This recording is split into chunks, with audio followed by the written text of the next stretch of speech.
I want to make sure this is like horizontal.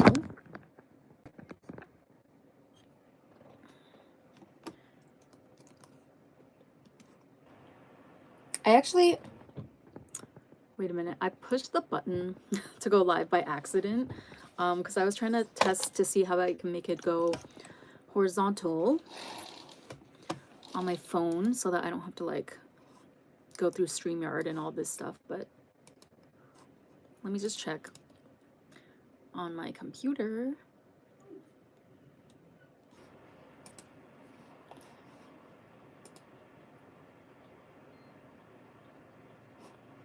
Oh, okay, perfect. I am horizontal. Okay. Why is the monetization off?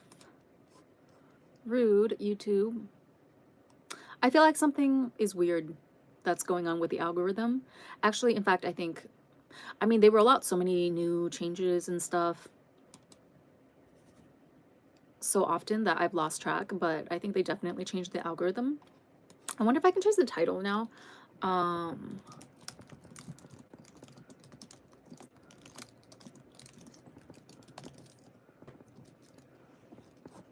Okay. Super impromptu live. Happy New Year, everyone. We are almost in year of the horse. Not yet though, because Lunar New Year doesn't start until February 17th. But I decided that, oh, wait a minute. Okay, I'm gonna try this thing. I'm not really good at multitasking. Actually, that's not true. It depends on what it is, but I'm gonna try the whole get ready with me while I talk to you about other random stuff thing, because we're trying new things this year. We're trying to be more efficient, you know, and I feel like the type of content that I want to do, like sometimes I get so caught up in the formatting or the editing, like how I want the videos to appear in the finished product, when reality, sometimes you just got to work with the reality of the situation. And when I say that, I'm talking more about like time limitations, energy limitations, right? Like there's only 24 hours in a day, which you can do a lot with if you're smart about how you budget your time, but I only have a finite amount of time and energy every day. And this goes for every single person on the earth, unless you're just like a complete superhuman. So, yeah, I had to come to terms with like what is more important to me, putting the content out there, getting it out there, right? And potentially helping someone, because that's the whole reason. That's like the huge driving factor of why I make my videos, or curtailing, cutting short the amount of content that I could potentially put out because I'm getting caught up in inconsequential things like editing and having the perfect setup and whatnot. We all know that the perfect conditions don't exist, so I'm gonna try this, okay? Please be patient with me, because again, I'm just not good at like putting on makeup and talking at the same time, but we're gonna try today. So I'm gonna do my eyebrows. I was actually hoping that, or I was planning to do this step before I went live, but then I pressed the button, so now I have no choice. I put on a little bit of my Atuse face primer beforehand.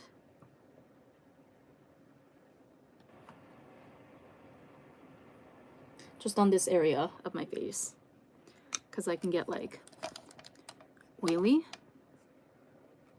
Oh wait, should I put on? Hold on. Since we're here, I might as well do a full face, right?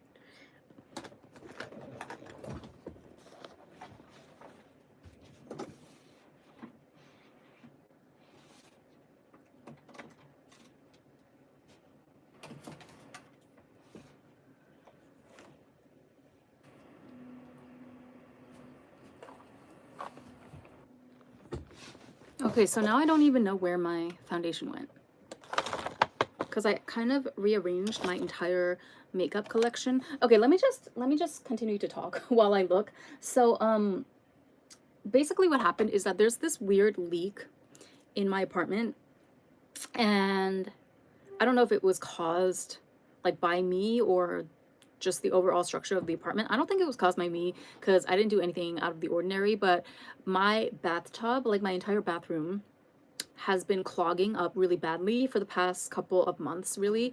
And it takes a long water to drain, even after I put so much, I don't know what it's called, but like there's a detergent. It's not a detergent, it's like an agent that breaks down grime and stuff. I poured so much of that like down the bathtub drain, and it just never has returned back to normal. So then I got a call from the building management saying that they wanted to inspect my apartment, and I think they're having a look at maybe all the apartments in this building because they discovered a leak, right? That a couple months back that coincided with my bathtub not draining properly anymore. So I avoided them for a bit because, like, to be honest, my apartment's kind of a mess. But then finally I had to give in and schedule an appointment for the 24th. Is it the 24th? No, this Saturday. When is that? Oh my god, that is the 24th. Okay, so I have 3 days to get my shit together. So I kind of have been cleaning in turbo mode for the entire past week, and I'm nowhere near done. I mean, I cleared out a lot of stuff, and I got my clothes and everything pretty organized, so I'm feeling really good about that. But I realized that my makeup collection is just out of control, which, you know, it is what it is. I'm not beating myself up about that because I do film a lot of makeup videos for my content, but I realize that it's now or never for me to basically declutter my collection. Plus, it's the perfect timing because we are in 2026, the first month of the new year, so I should just do it like right now. And then I realize that I don't have time. Like, if I want to clean out my makeup collection as part of just my entire apartment deep clean before the plumbing people or whoever it is come on Saturday, if I want to do that, I'm not gonna have enough time because I'm working this week full time during the day, right? So I'm not gonna have enough time to film a whole video and edit it and everything. So I might as well just hop on live and do it like right here with all of y'all. Okay, I can't find my foundation.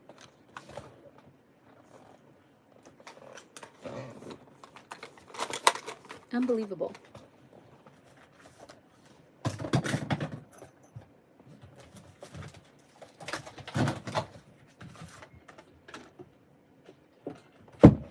Alright, here it is. So I have been loving the Fit Me by Maybelline Skin Tint. So this is kind of like a throwback BB CC cream type of formulation, and I love it. Nothing has been glowier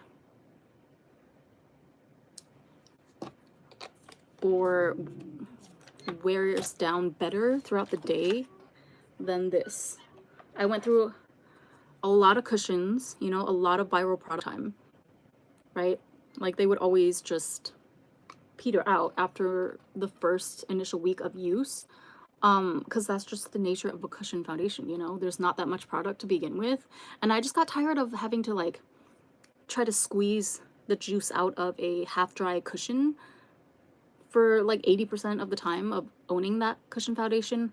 I'm like, why not just go back to the basics and use a regular liquid foundation? You see how much coverage that is? Like, I didn't even, sometimes I forget how full coverage this product is because it says tint in the name, so it makes me think like, oh yeah, it's just a very light natural skin tint, you know, tinted moisturizer type vibes, but actually this is like full coverage, but it still looks natural, you know.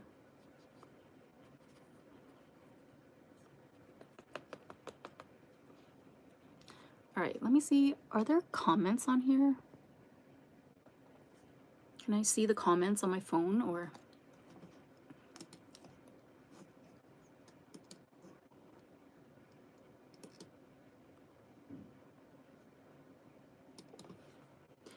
I don't know why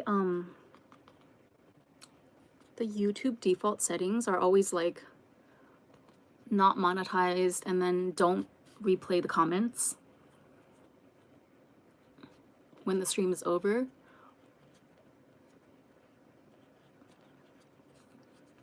Like, I have to change them every time I decide to go live again. But anyway.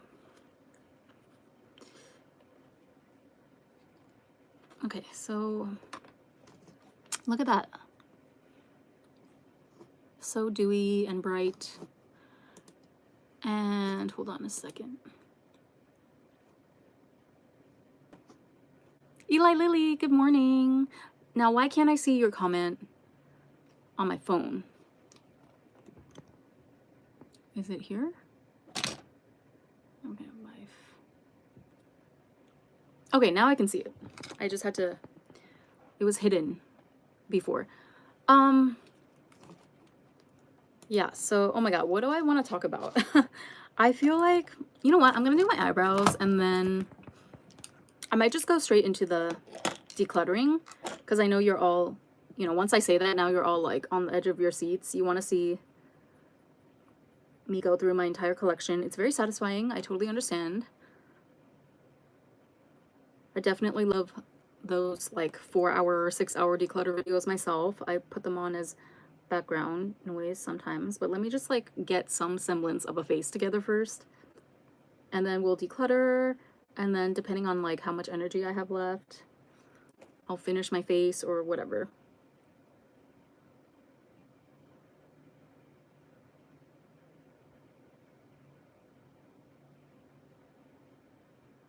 But yeah, so while we're here though, since we're decluttering and we're trying to reset for the new year, why don't we talk about what our goals are for the year moving forward? Like, what kind of energy do we want to embody, you know? I'm not going to use the word resolutions because I feel like it's pretty played out by this point, but it's more just about like what type of energy are you bringing into 2024?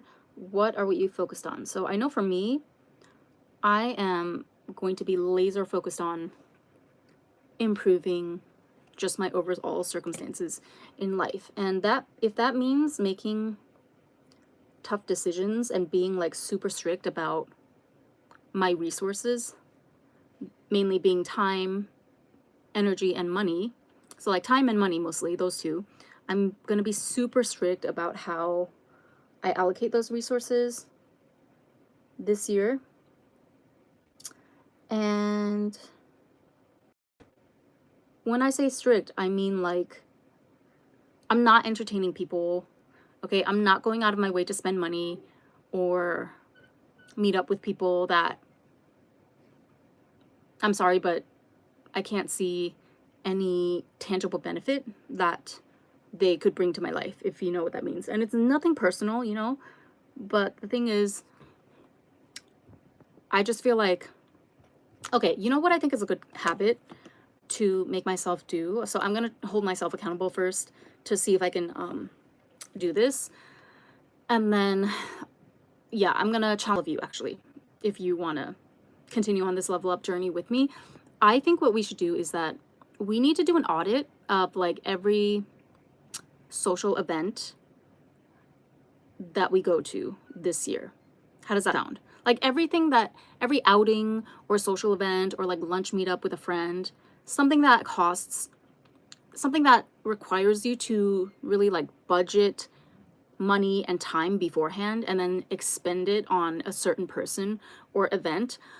I think we really need to be honest with ourselves and do an audit after the actual event, because sometimes, or a lot of times, what we think we're going to get out of something and what it actually turns out to be are two different things, right? And that can go in both directions, because there are some times where you feel like, okay, I'm going to this random event or party and you know, I'm not expecting anything, but then you meet someone who can introduce you to, you know, this other important person or a new opportunity, right? Or oftentimes you think that because the event has like such good PR and branding, you feel like, oh, okay, this could be like a great opportunity for me. And they make it all appealing and talk about how you can expand your network or whatever if you join this event. And then you get there and you realize it's just like a glorified sales pitch from whatever company that ran the event, and you don't actually gain as much as you thought you were going to from it. So although it might be like uncomfortable, we need to push back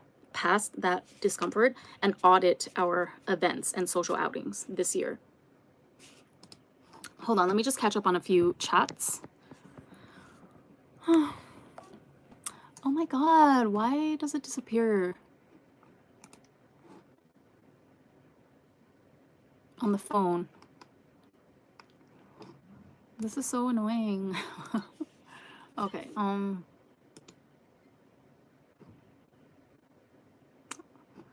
Eli Lilly, for me, healing, focusing on people that really matter, career. You are very beautiful. Thank you so much, Fiona. Eli Lilly, for sure. Yeah, those are definitely part of my list as well. But yeah, I propose that we take accountability. Well, no, this doesn't under taking accountability, but I propose that we start auditing every event, okay? Or every social outing that we decide to participate in, and therefore spend our precious resources on this year, to see whether or not it truly resulted in like a real benefit or return on investment for us. If it didn't, no need to beat yourself up about it, but definitely that's valuable information, right? Because then when you, like, the more and more events you go to, the more that you audit, you're going to develop, or like we are going to develop a better sense, a better intuition about which types of events might be worth it and which ones are not really worth our time. Where is my makeup? Oh my god. Okay. You know, I tend to split my makeup into like 3 bags because different items for different occasions, you know? Like, this is my huge makeup bag that I bring with me whenever I travel. So I just got back from Dubai last week, right? So everything's still kind of in here, including a whole ass cushion that I didn't even use on the trip. But and then this one is the one that I bring like in my purse when I'm walking around the neighborhood running errands. But hold on, give me a minute. What is going on? Why can't I get it together? Okay, let me put on some lip liner if I can find it. This is why I cannot wait any longer. Like, we are decluttering my makeup collection tonight. And I can do this, you know, without being too embarrassed, because I finally got my apartment to the state where it's not like completely embarrassing. So who knows, maybe this whole plumbing situation is a blessing in disguise, because it finally got me off my ass to basically just like organize and declutter a bunch of things that I've been putting off since forever. And we're already in January 21st of 2026. So this definitely cannot continue past the first month of 2026, okay? Please, like, we're already done with almost a 12th of the year. We don't have time to mess around, okay? By this point, you know, 2026, year of the horse, the fire horse. It is about, you see how I just like gave up, you know? I thought about it for a second, like, oh, should I do eyeshadow? And then I just gave up and went straight to eyeliner, because again, I know I'm just not gonna be able to get to all of that during this live in particular. But yeah, let's audit our attempts at social climbing or networking or whatever you want to call it. Or even like, I'm sorry, but you know, you can obviously adjust the strictness level of this program to your own needs. But for me, I'm turning the strictness up to a level 10 this year. On a scale of 1 to 10, it's got to be a 10. That means like any friends that reach out that want to just hang out or catch up for the sake of catching up, it's going to be a no from me. I'm going to make an excuse, you know, but I'm not even going to like beat around the bush. It's just going to be, oh, I'm sorry, I'm busy, or I'm not in town, or, oh yeah, maybe later, and then that's it. You're not getting any more explanation from me. And if they can't handle that, you know, which I can't really think of that many people, honestly, in my life right now that would be that way to where they couldn't take a no, but you never know, like some people are very persistent. But yeah, if I can't see an immediate benefit in it for me, or like the journey that I'm on, then I'm just gonna have to say no.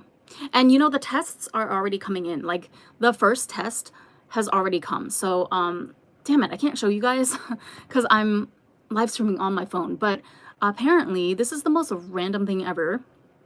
I posted about it in my community tab earlier this week, but apparently Naomi Campbell is doing a DJ set at Ray's Tokyo next weekend. So Saturday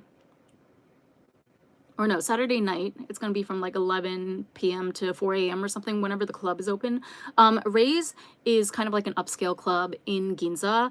It's not too far from where I work, actually. Not that I go into the office to work, I work remotely, but you know, the once a month that I go into the office to eat lunch with and stuff.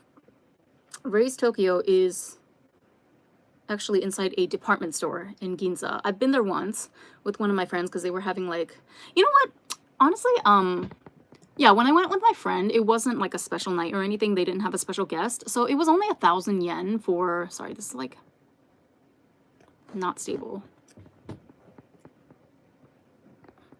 But yeah, Ray's Tokyo, it was only 1,000 yen for girls the time that I went with my friend. And then we got like 3 drink tickets. And they also gave us a free mirror at the time, which I broke almost immediately afterwards, so I don't have the I don't have the mirror right now. But I had a good impression of Ray's. So yeah, there wasn't any guest DJ or musical appearance that day, but I was still surprised. I remember like leaving the club and then it dawned on me that I only spent 1,000 yen and I got like 3 drinks, right? And even though nothing happened, like, you know, I was able to see the inside of the club. I had never been to that particular club before, and it has really high ceilings, and it's it overlooks like the major street in Ginza, so it has a nice view. I took some pictures, actually. I remember now because it's on the 6th floor of the department store. Anyway, I'm rambling. So apparently Naomi Campbell is going to be in Tokyo. I don't know if she's already here, but she's going to be playing a DJ set at Ray's on Saturday, and it's like 5,000 yen for the ticket. So that was already, I realized, you know, after I got that notification from the club, because you had to friend the line account of Ray's in order to get in last time. And like after I got the notification, I started to I realized later that I subconsciously just automatically started to plan like, okay, so am I gonna go to this? Like, you know, it's kind of a rare opportunity. When else would I ever have the opportunity to be in the same room as Naomi Campbell, right? I don't think, I mean, it didn't say anything about a meet and greet or anything, so I don't know or think that there would be a chance to take a photo with her or anything. I actually think Naomi Campbell is a horrible person, okay? So let's get that out there. Like, don't get it twisted. I side-eye the shit out of Naomi Campbell for her past affiliations with certain people that have the initial JE, and like also, you know, she was in that whole blood diamonds trial thing, which I did not buy her alimony whatsoever. She definitely accepted those diamonds from that guy, I forget his name, but yeah, like she was lucky during that time period that she was so favored by Nelson Mandela for whatever reason, because he's the only reason that like her public image stayed intact throughout that whole thing. But yeah, I don't necessarily have love for Naomi Campbell like that, and her recent scandal too about how she was using like her nonprofit organization's funds to basically pay for like luxury hotels and spa experiences and stuff. I think, I don't know, I get very dark vibes from her, and I just don't think she's a good person. So it's not that I want to support someone, but at the same time, she's kind of like an iconic figure, as much as we may hate to admit it.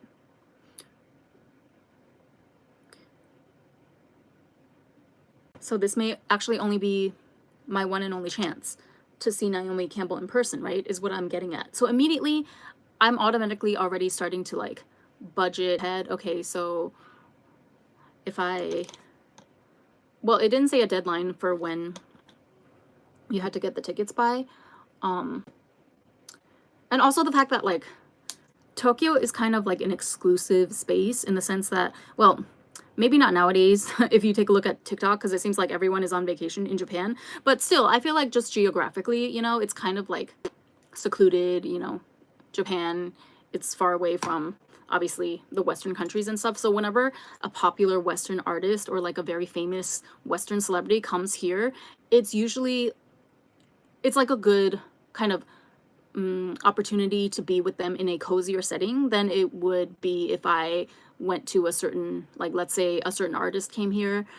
It would be a much more cozy experience to go to their live show or their concert here rather than like in the States or somewhere, right? Like if, I don't know, you know, Sky is Your God, the Chinese rapper that went viral on TikTok, like he came to Tokyo and he played in a very, you know, humble, regular capacity live house in, was it in Shibuya? Oh my God, I already forget, but it was just like a regular live house here and it didn't hold that many people. So it was a much more like intimate experience than when he, you know, went to the States or other areas where he has like larger numbers of fans, or the population there is just larger in general. So if I went to his concert in the States, it would be like some huge stadium where I don't feel like I'm really one-on-one with the artist or something like that. So that's another reason why like the temptation is high, for me at least, whenever a international or like a Western celebrity will say comes to Tokyo.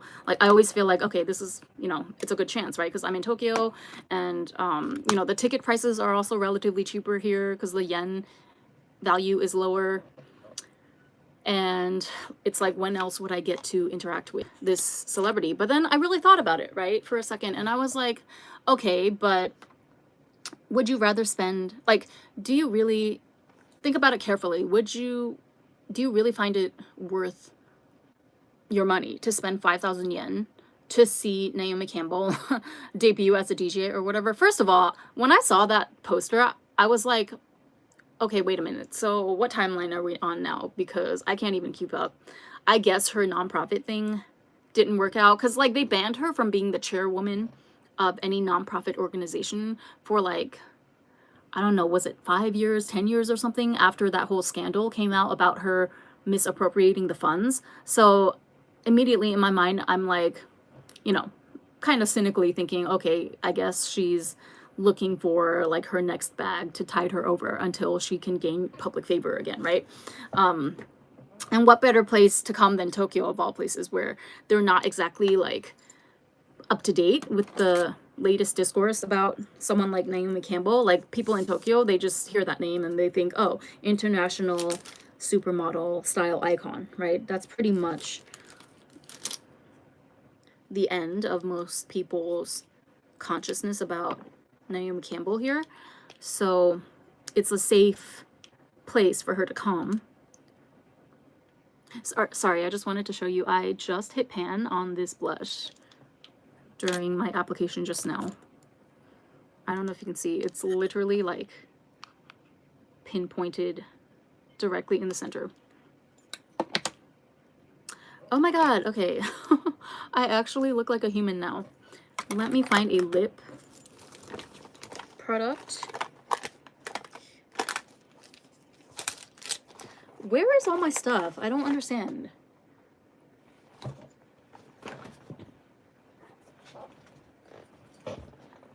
Oh my God.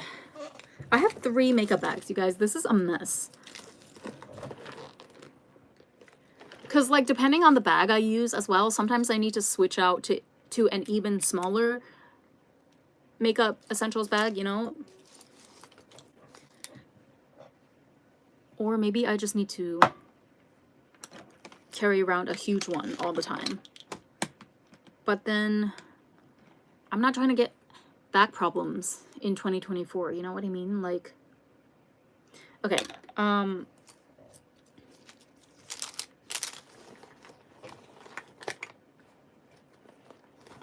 Yeah, so that was my first test. I realized the Naomi Campbell DJ thing. I was like, oh, am I gonna go? And then I posted the flyer on my Instagram stories as well. And this girl that I met through, very briefly, through the pageant, she actually won the Qingtao Beard Award. So she will be like the official model. Well, I don't know like the official model, but she's gonna appear in an actual bona fide ad campaign for Qingtao beer here in Japan. And I am so glad that she won because she's literally like the perfect prototype.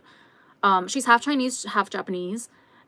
If you look at her, she's literally like the ideal Harajuku model type, you know, like super skinny and tall, but with like super round features, you know, big eyes, super symmetrical face. And yeah, she definitely ate with her walk down the runway. So she commented on my story post. She was like, oh my God, I want to go too, you know? And then again, for a split second there, actually, I'm not even gonna lie, I'm still thinking about it to this moment. I was so tempted to like reply to her and reach out to her and be like, hey, are you down for this? Because I'll go if you want to go. You know, I work in Ginza anyway, so I have a commuter pass, right? Like, it's not a big deal for me to pop over there on Saturday. I kind of wish it was Friday. You know, honestly, if it was Friday night instead of Saturday night, I would be more inclined to go. But since it's Saturday, I'm like, I don't want to give up.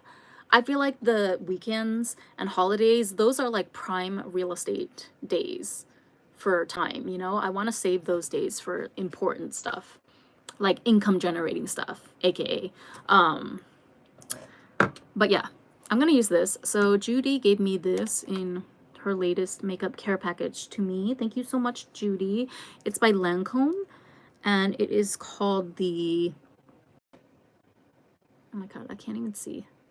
Lip Idol Juicy Treat in number 40. And I love that it has this big fat applicator. I also love that pop sound that it made. Did you hear that? Oh my God.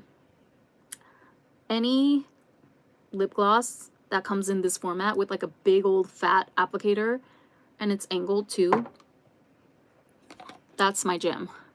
I'm not a fan of like really thin applicators or thin circumference, thin diameter on lip balms and stuff, because I don't know, like my lips are not huge, I'm aware, but they're a little bit juicy, and I would just like to cover the entire lip in one swipe. You know what I mean? Like, I don't have time to be fumbling with a tiny little thin cylinder and trying to cover my entire lip. Why can't you just make it the circumference thicker in the first place? Like, here, I'll give you an example. This lipstick from the Sem, I really like this color. That's why I picked it up. It's a matte bubblegum pink, but it's kind of like, well, this one is not so bad, but it's a little bit on the thin side, right? And I'm just like, why not just make it that much thicker so that I can cover each lip with one swipe, you know? I don't have time to be like painting my entire lip.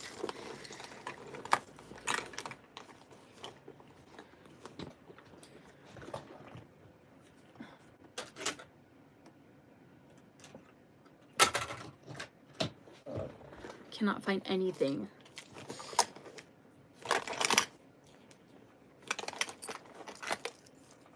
See, like this lipstick from Flower Nose, this is my preferred diameter, okay? What is this skinny shit on the right here? No, we don't have time. Okay. I just realized, I'm filming on my in camera, so I have to like keep the camera facing me like this. You know what? Maybe, okay, how are we gonna do this? So obviously nothing from these bags is gonna get decluttered, right? Because this is my everyday stuff that I actually use. I am just gonna start box by box or container by container. Listen, I don't have time, okay? So, oh no, I'm not gonna have lighting. For the rest of my apartment. Oh, this is not so bad. Wow, I look pretty cute. I guess I did get pretty refreshed over there in Dubai because I feel like my skin is looking really good. I definitely took the time to do my skincare, like the face packs and the, what's that thing? The Metacube booster tool thing every day. So I'm happy about that, but I wonder if I can like, can I just flip the camera? Hold on a second. Aha, okay. So that works.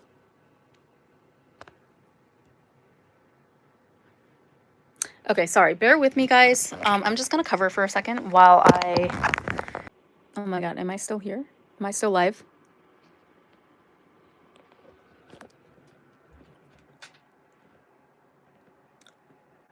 I think I'm still live. Okay, the counting. Okay, I guess I can't cover because then my phone thinks that I'm trying to shut it off. I'm just going to transfer you all to my little selfie stick so that we can have a little more stability up in here. Bear with me. Sorry, you're gonna have to, I'm gonna let you face the ceiling for a second.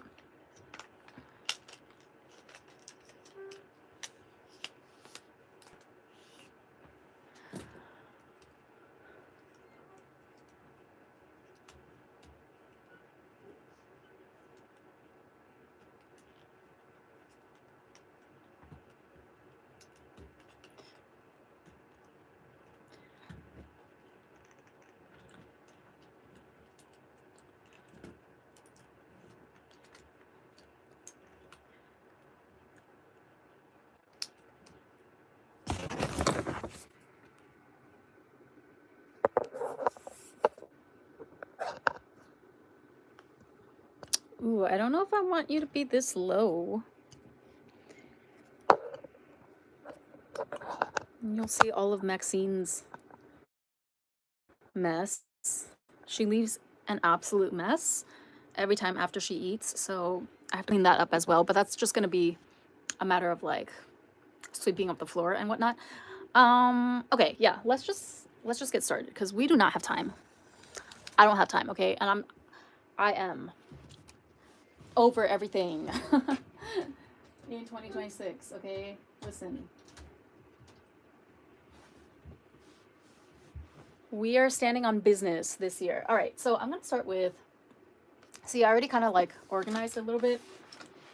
I just don't have any storage. That's also my problem. But the thing is, like, I refuse to fall into that trap where I'm like, oh, let me find new storage to put all my makeup in. I'm like, no, Ren, you gotta declutter everything first, then decide where you're gonna go from there with whatever's left, whatever's actually staying in your collection. Then you can decide how you're going to organize it and make it pretty and all of that. But right now, like, you need to just concentrate on, you know, getting rid of the mess. So I have a box here of stuff, and we are going to, let's see, I need a receptacle to collect all the things that I'm actually gonna get rid of. I got it right here.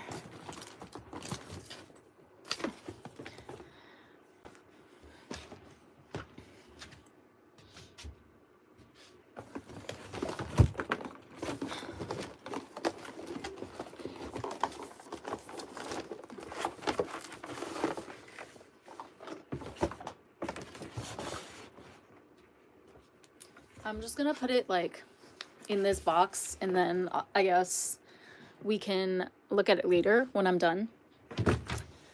But okay,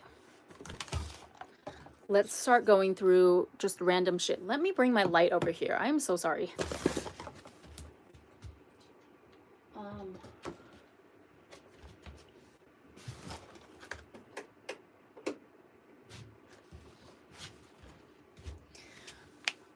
Okay, I think that's better.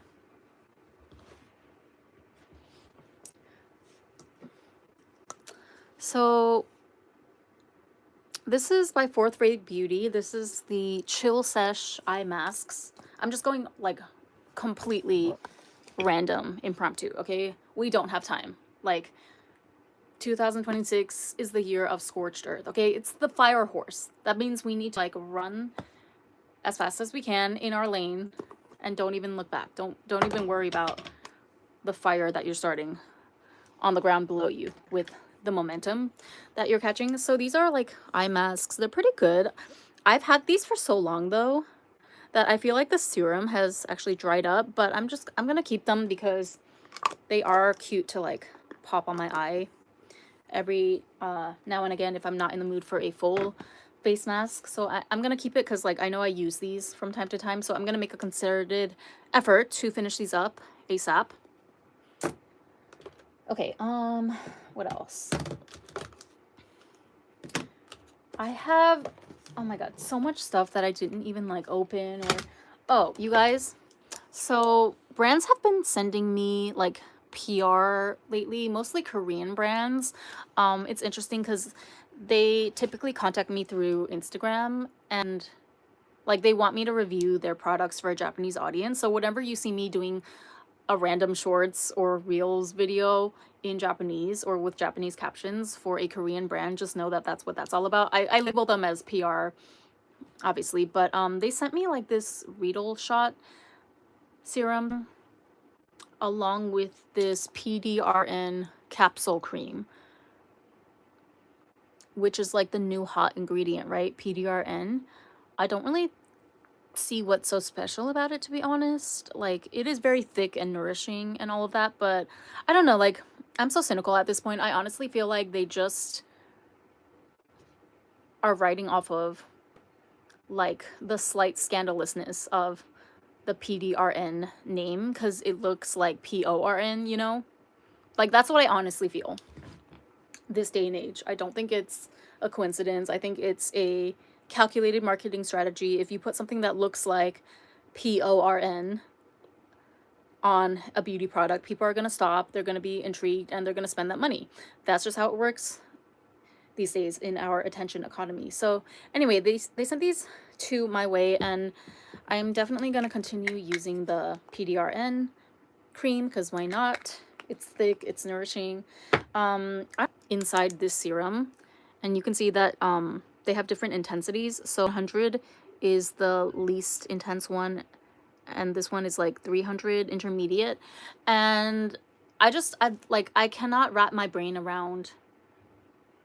Okay, so it's supposed to, it says that it refines rough skin and dead skin cells to make your natural skin smooth. So like basically it exfoliates your skin so that your cells can rejuvenate faster and the skincare can absorb better and all of that stuff. But when I use this the first time though, it definitely caused like the tiniest of cuts on my face to the point where I definitely saw a little bit of blood. Like not a drop of blood, but definitely a smidge of blood.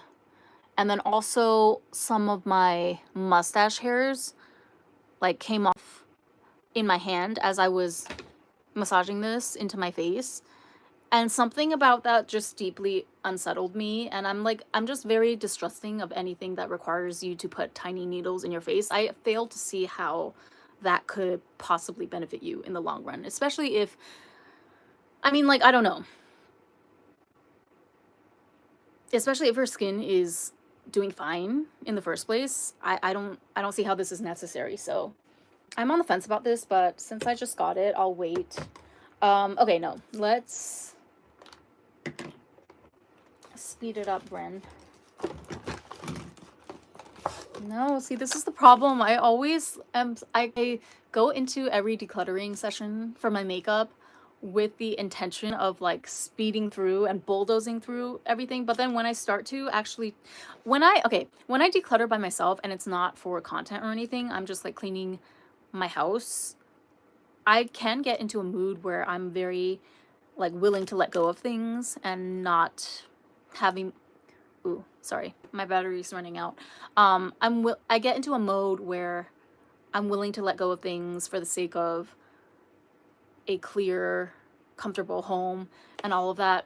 But then when I start like talking to you guys about my makeup and reminiscing on, I don't know, like the old stories behind every item, that's where I get tripped up. So I'm gonna try not to, I'm going to try to stay on track this time. But okay, we can start with these. So these are from Folk Allure. These liquid glitters. I already got rid of a couple of these because I realized that I really don't use any of them except for this one with the big glitters. This one is more of like a silver liner. Let's see how it looks. Okay, I'll keep this because I can use this as like an accent or draw a silver line. Let me look at this one though. Is there a point to this one? Oh, this one has like an aurora reflect. I don't know if you can see in this lighting, but okay, I will hang on to this one. Focular has good glitters. These are kind of old, but if you can still find them, or at least this one, one on Yes Style or somewhere, I highly recommend because they were very, very, very affordable and like very sparkly. And they're glitter, you don't have to worry about them fading that much. Okay.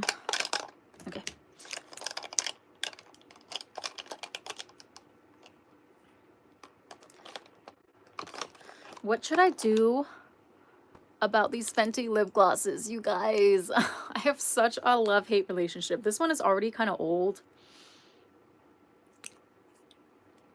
But I do like the color. They're just a little too gloopy for my taste, but this one is a little bit sadder to me because it used to be a swirly design and it's completely all mixed together now.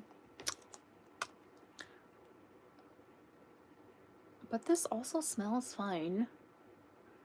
It hasn't gone bad or anything. And I do love a fat applicator, as I said. So I will hold on to these. Maybe for one more year. Okay, you know what?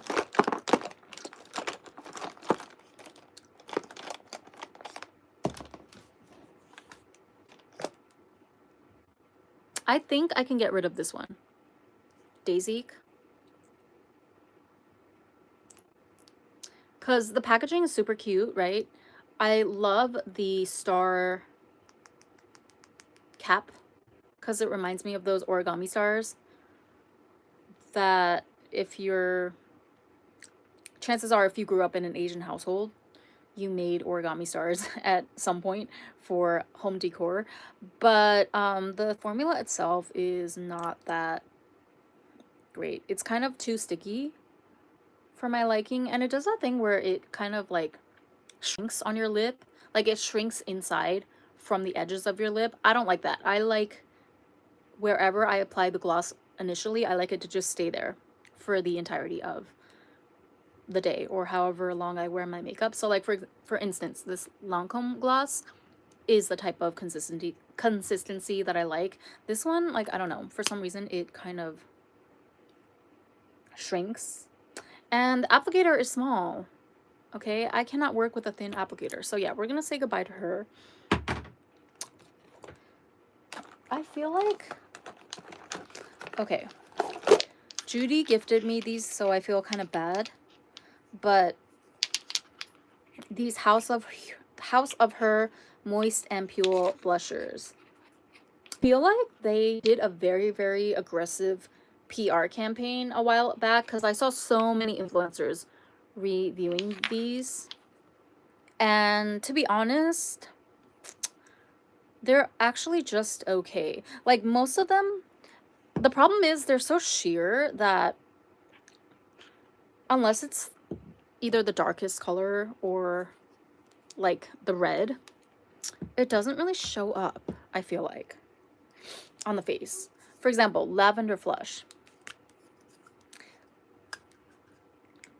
Like, they smell nice.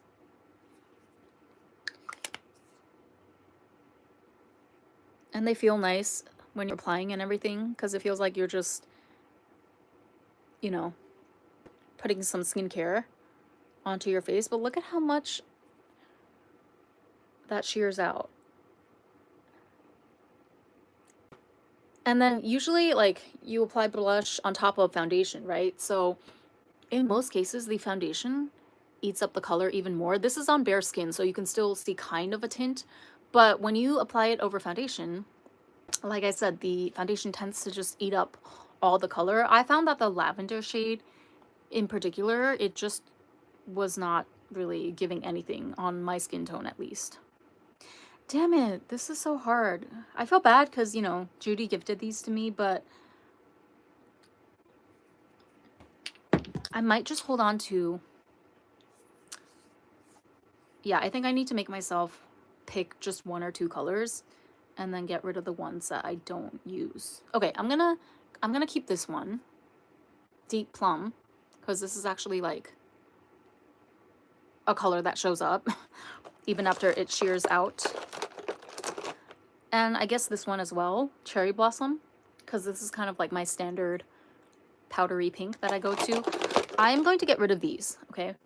The lavender, as much as I love lavender blush, I have so many powder products that I would sooner reach for than this. I've actually never reached for this particular lavender blush once in my life, except for that one, you know, reel that I made showcasing all of these blushes, because it's just not giving, you know, on the pigmentation front. And this one as well, because I just typically tend to not like this color as a blush lately. It's in Rose Brown. You know what else makes this hard? I just feel like it's wasteful to get rid of all of this makeup that is, like, in many cases lightly used, and it's perfectly good still.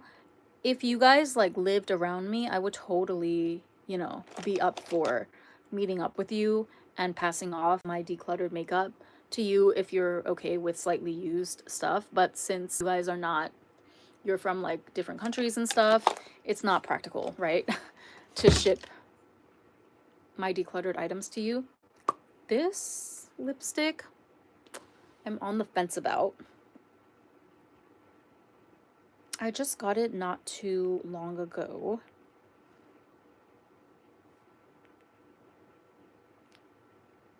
The color was not exactly what I was expecting. I was expecting more of a, like a brighter pink. This one is more mauve-y. But I'll hold on to it for now. You guys, my legs are falling asleep because I'm like kneeling on my floor right now.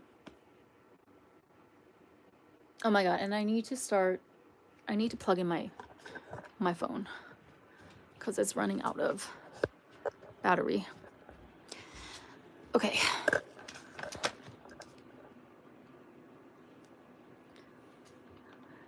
feel like the lighting is even worse over here, but we'll just have to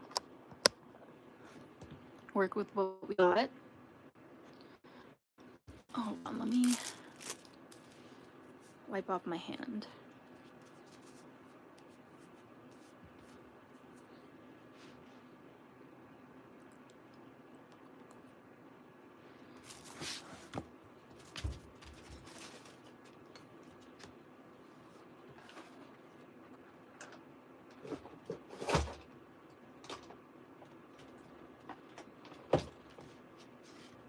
Okay, you want to know something?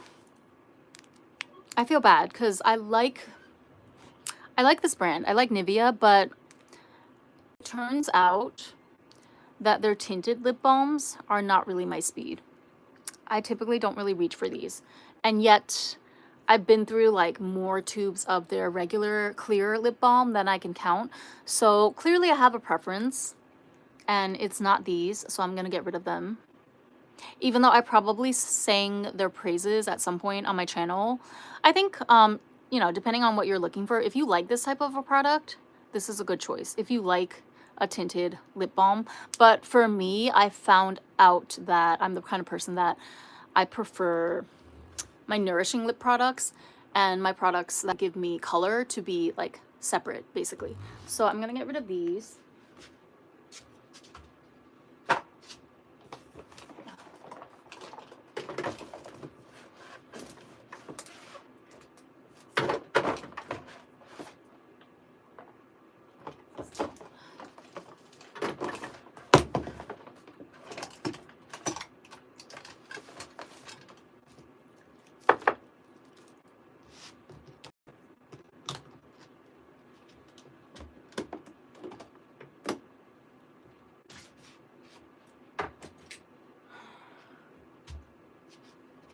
Okay.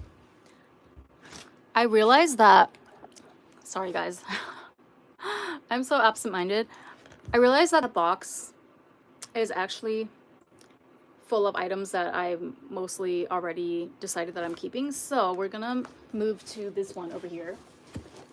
There's a lot of stuff in here. Hold on, let me get rid of Jurassic Park Manifestation Journal.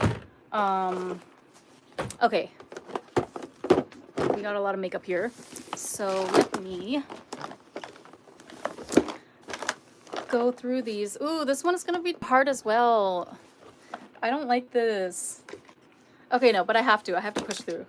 So I have, okay, I'm gonna put, like, there's a lot of new items as well that I'm going to put in a separate bag right here, actually. And then later, maybe in a different live or a different video, we can go through like my new unopened items. But for this live, I need to focus, and declutter. So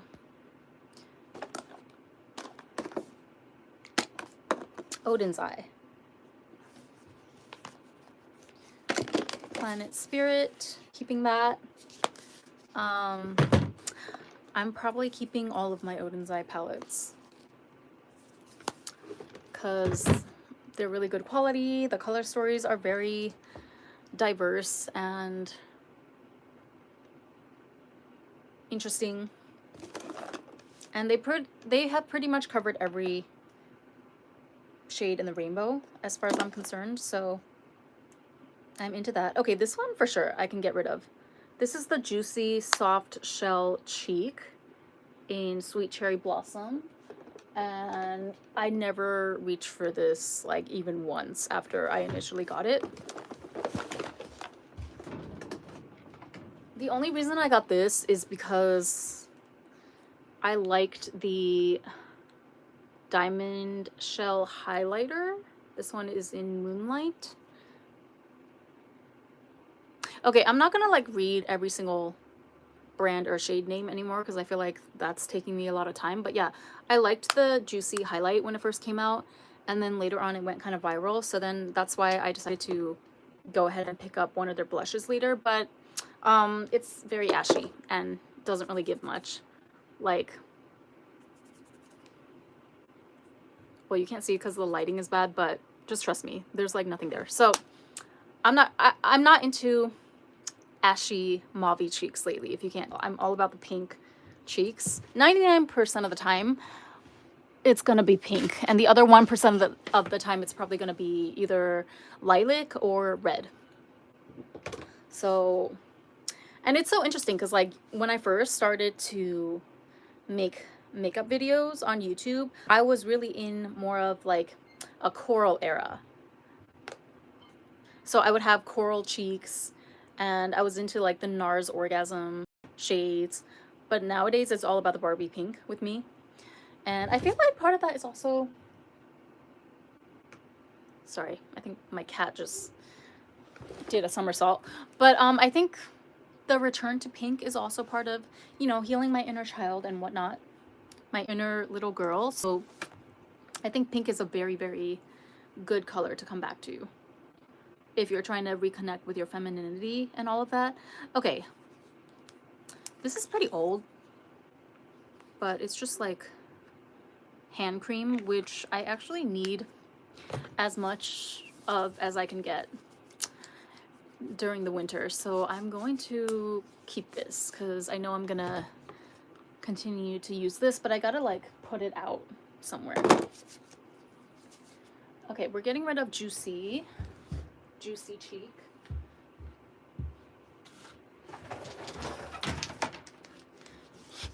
And oh my god, some of these are gonna be hard, but we gotta do it. Okay, Kaja. You know, I sang the praises of this little stackable eyeshadow palette the first time I got it. I got this as PR from YesStyle, but quickly lost interest. And right now I feel like it's just okay. If it was pink, again, it comes down to the color. If it was a pink color story or even like purple or something interesting, I would be more inclined to keep it. But since it's just a very generic brown, I feel like I can probably let it go because it's really not anything special. I have these shades a million times over in other palettes. And yeah. I mean, the fact that this was like buried under a mountain of rubble instead of coming with me on my most recent international trip already tells me that I can't use the lie that, oh, well, maybe I can bring it with me to travel, you know, because it's so compact. Because I did travel last week and I didn't bring this, okay? So let's not, you know, let's not fool ourselves in 2026, okay? These, where's the other one? There was two. These primers, Moist Prism primers by Can Make. I did not like these at all, but maybe, I don't know, because there is still that part of me that still needs to be a little bit strategic for social media. And I just feel like this is one of those products that it went super viral when it first debuted. And so now, even now, people would still be interested if I posted about it again, if I revisited. And since I already have it, you know, like I might as well use what I already have. Okay, I'm gonna hold on to this. This is hard. I don't like this. Okay, do you guys remember these? The Hello Kitty ColourPop collab from so many years ago. I feel like I want to hold on just for collector's purposes, but it's been so long, you guys. Oh my god, but it's so cute though. Look.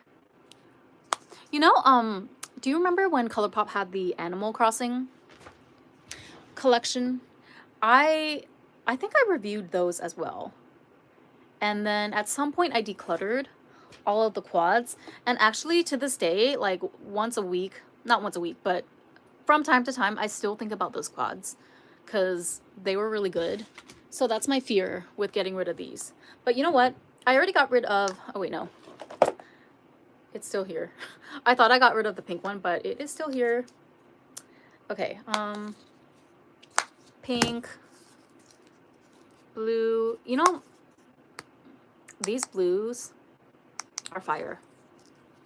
I remember a look that I did with this quad in particular a couple years ago, and I still think about it to this day. I love the shade of these blues on my skin tone. Okay, this I can get rid of.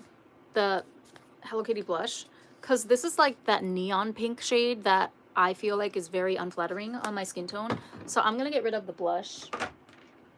It's so cute though. Look at her with her pineapple. But no, get over it. Get over it, Ren. There's gonna be more Hello Kitty collaborations in the future. Will they ever hit the same as this one? Probably not, okay, but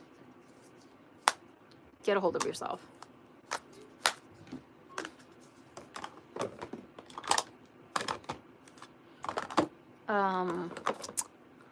Astrology quads. I also have a bunch of these. I think all of them. The problem is that they're discontinued, right? It's not that they're bad products. Like, they're actually very good with really interesting color stories. Which is fine. I can still use those for if I'm feeling inspired to do colorful looks.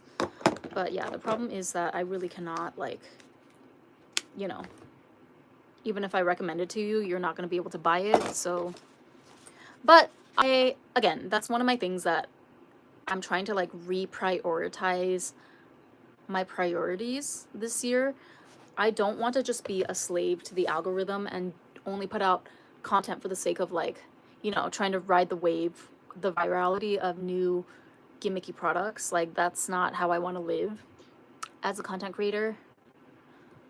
I've actually been watching like a lot more real makeup artists, or just people that their content is more focused on like creating makeup looks rather than introducing the newest, hottest, most viral product that's just going to be forgotten about again in 2 weeks time. You know what I mean? And I've been finding a lot of satisfaction from watching their content, you know, because they focus more on like the artistry and the creativity that goes into this. So I feel like I can go into that direction as well if I just decide to take a leap, you know. And I need to like get over my fear of, oh, but I'm not good enough at makeup, like I'm not artistic enough, so maybe I shouldn't do all of that. I should just stick in my lane and do what's easy. But it's like, no, challenge yourself and have fun with it. Okay, I'm trying to think. This is very old, but very, very sentimental to me, because this was in my early days of reviewing makeup, and it was the Revlon, like, Shoot for the Moon, Shoot for the Stars, something like that, collection. And I'm gonna be honest with you, this blush trio was actually pretty fire. Like, this middle shade here,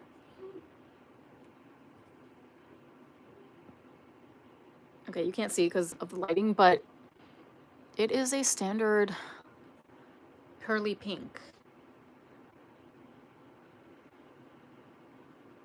That does smell kind of weird. Oh my god. Okay, that smells like it's kind of going bad. I'm gonna let this go. It's about time. I am gonna let this one go. Tier AI filter cushion. It was okay. I like this better than the red cushion, but I don't know. I just feel like with all of Tier's formulations, either like as the day wears on, either they dry out weirdly in a way that I don't like, or they just feel too cakey at some point. And I feel like this one falls into the latter camp. Like, I always feel like there's some point in the day or in the application where it just gets a little cakey and bumpy, even though I was like careful to apply it as evenly across my eyes as possible. I'm like, yeah, I'm not ever 100% satisfied with my skin texture after this. And I don't have that problem with, you know, the Maybelline Fit Me tint that I've been using almost every day lately. So I'm gonna get rid of this because this is just not a tier household, and that's okay. Okay, these Revlon cheek palettes, or the Tetris palettes as I call them. I'm gonna keep these because honestly, Revlon Japan is kind of that girl, whether you like to admit it or not. Okay, my feet are hurting, so I'm gonna I'm gonna shift my posture and make this slightly lower. Oh my god, I'm tired, you guys. What do I do? Etvos? I don't know why. I had this stage or phase where I just wanted to try all these different like niche Japanese drugstore slash department store, like not quite high end, but only brands that are sold in the department store. That's what Etvos is. I had this phase where I wanted to like just branch out and try as many new ones as possible. And this brand is all about like mineral makeup. It's a pretty color story, right? You see that? But the thing is, like, nobody outside of Japan is checking for Etvos like that. And this one was a limited edition color story to begin with, so it's not even available even if you went to their official website and tried to order it. Damn. Do you remember those days when we were just like running around spending our money on anything and every new release? And it's like, what happened? Where did my spending power go. Okay, this is the Miss Piggy glitter from the Muppets collection with Powerpuff. Ooh, this is kind of, wow. This has almost lost all the moisture, and I was gonna get rid of it anyway because it's very pretty, you know. All of the Glitterly Obsessed glitter gels are like very good, affordable options for if you want to do really sparkly like stage makeup, but it's not that special. I like the ones where they have like the special shapes in them. Like, you know, the Bratz collection, they had a glitter gel that had butterfly shaped sparkles. And I think the Grinch collection as well, which I haven't tried yet, but Judy sent me over the ColourPop Grinch collection for Christmas. And one of those glitter gels has star-shaped glitters in them. So yeah, I have a lot of Glitterly Obsessed gels from ColourPop. I have a lot of ColourPop products in general. But anyway, so this is getting added to the declutter bin. I have more. I have mountains more. Oh my god. So you guys remember my candle obsession phase? I still love candles, but it just came to a point, like I went really obsessive for a while, for about 3 months, and then I realized that, okay, I spent like on average $100 on candles every month for the past 3 months, and all I did was just burn them, which, you know, I don't feel bad about, because like it's about enjoying the candle in the moment. But at one point I just decided that, wow, this is not sustainable, okay, especially not in this economy. Like, I could use those $300 that I spent for something else.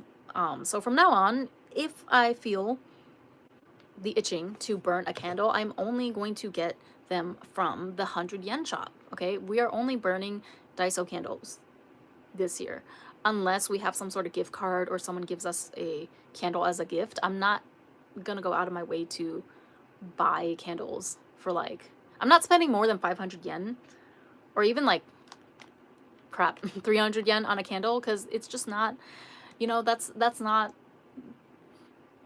conducive to our goal here, okay? Just like I'm not gonna spend 5,000 yen to watch Naomi Campbell DJ for 30 minutes at a club in Ginza, because like in my head I falsely think that for some reason, like, maybe I can get some sort of clout out of it. No, it's not gonna happen, okay? Even if I was like, even if she did a photo session or like a meet and greet thing with people, why do I need to take a picture with Naomi Campbell, you know? I don't know.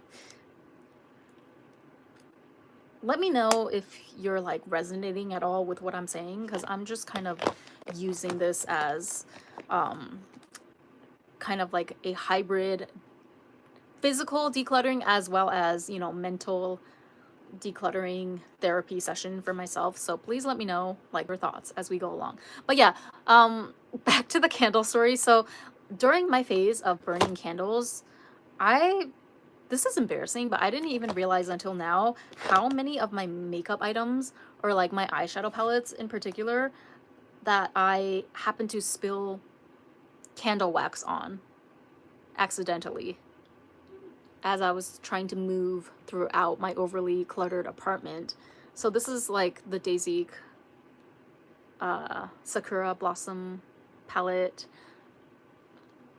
And this is the Smoke Show palette from ColourPop, which I've had for several years, and it's one of my favorite palettes of all time. It's just like so good and versatile and useful. And you guys know I love a cool toned look. So this is kind of like, you know, the standard, the blueprint. It's like the grayscale palette. So I'm definitely holding on to it, but this candle wax, it does bother me. Okay, this one though, my heart tells me that I need to get rid of it because it's just meant to me. You know, the formula, like, it's just one of those meh, like 50% pigmented palettes. It looks nice on the lid and everything, but it's nothing special.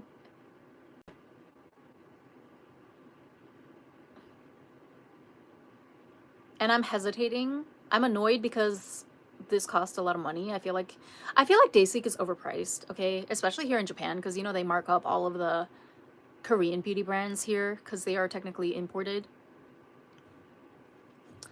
I feel like this was 3,000 yen or something crazy like that for this tiny little palette, and it's not even that great. And more importantly, the shimmer is like really just nothing to write home about. I mean, it's pretty, but like there's nothing innovative or special about it whatsoever. Yeah. Cause see, the thing is, I can't even resell this on Mercari because it has candle wax all over it, and that's totally my fault. But I can't even resell it. That's the part that hurts the most. But I think I need to get rid of this because I don't feel excited when I use this. That's it. I think we have stumbled upon the barometer that I need to use when moving forward with this declutter. I'm so excited about using this makeup product, this item. Actually, I think that's the perfect question, and probably, dare I say, the only one that matters moving forward. So like this Lilo and Stitch palette as well, it also has candle wax on it. God damn. But you can't see this as much. But I spilled some candle wax on the corner. You know, Stitch is so cute to me. I'm definitely gonna keep this. This is also another gift from Judy. Yeah, I'm excited because I've been thinking about doing like a purple look lately, and I can definitely see myself using this corner right here. I used this palette before for a look, and I liked it well enough. And Stitch is super cute, so I can definitely see myself using this again at some point. Maybe not like immediately, but there will be a point where I'm gonna be in the mood for this palette again, so for sure. I don't know if they are thinking about coming out with a sequel for the Lilo and Stitch live action. Like, they probably are, because the first one was a huge box office hit, even though there was mixed reactions to it. But I don't think, yeah, like, they would be crazy to let that cash cow go without a sequel, at least. So if there's a sequel, you know, I don't think it's too far of a stretch to say that ColourPop will come out with a new Lilo palette sometime soon. I mean, they came out with like damn near 5 palettes for Twilight or something, right? Is anybody checking for ColourPop lately? I only know because I still follow them on Instagram, and I'm like, what's with all the Twilight collections? I don't understand. Is anyone in here a Twilighter or a Twilight fan? Like, I always thought that that was the movie that we made fun of, me and my friends, when I was in high school. Like, we would go to the theater to watch it just so that we could talk about how bad the acting and the script and everything was. But I didn't know until I became an adult, like when people started to circle back to Twilight as part of the whole nostalgia trip.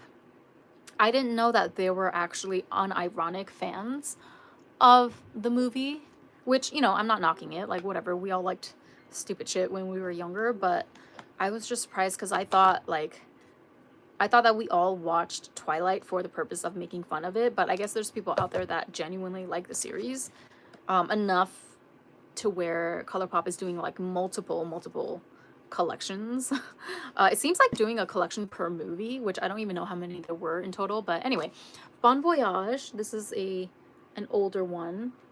This was the BTS or BT21, I think. That's what these characters are called, right? This was the BTS collab. This also has candle wax all over it. Oh my god. That is so annoying. Is there any way that does anyone know how can I get this wax off of my palettes? Ah. Oh. Because if I try to scrape it off, it's just gonna like crumble and make a mess. I got this piece off.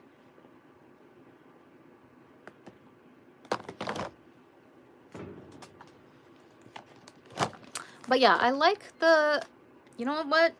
I like the shimmers. I like the glitters, the pressed glitters in this palette.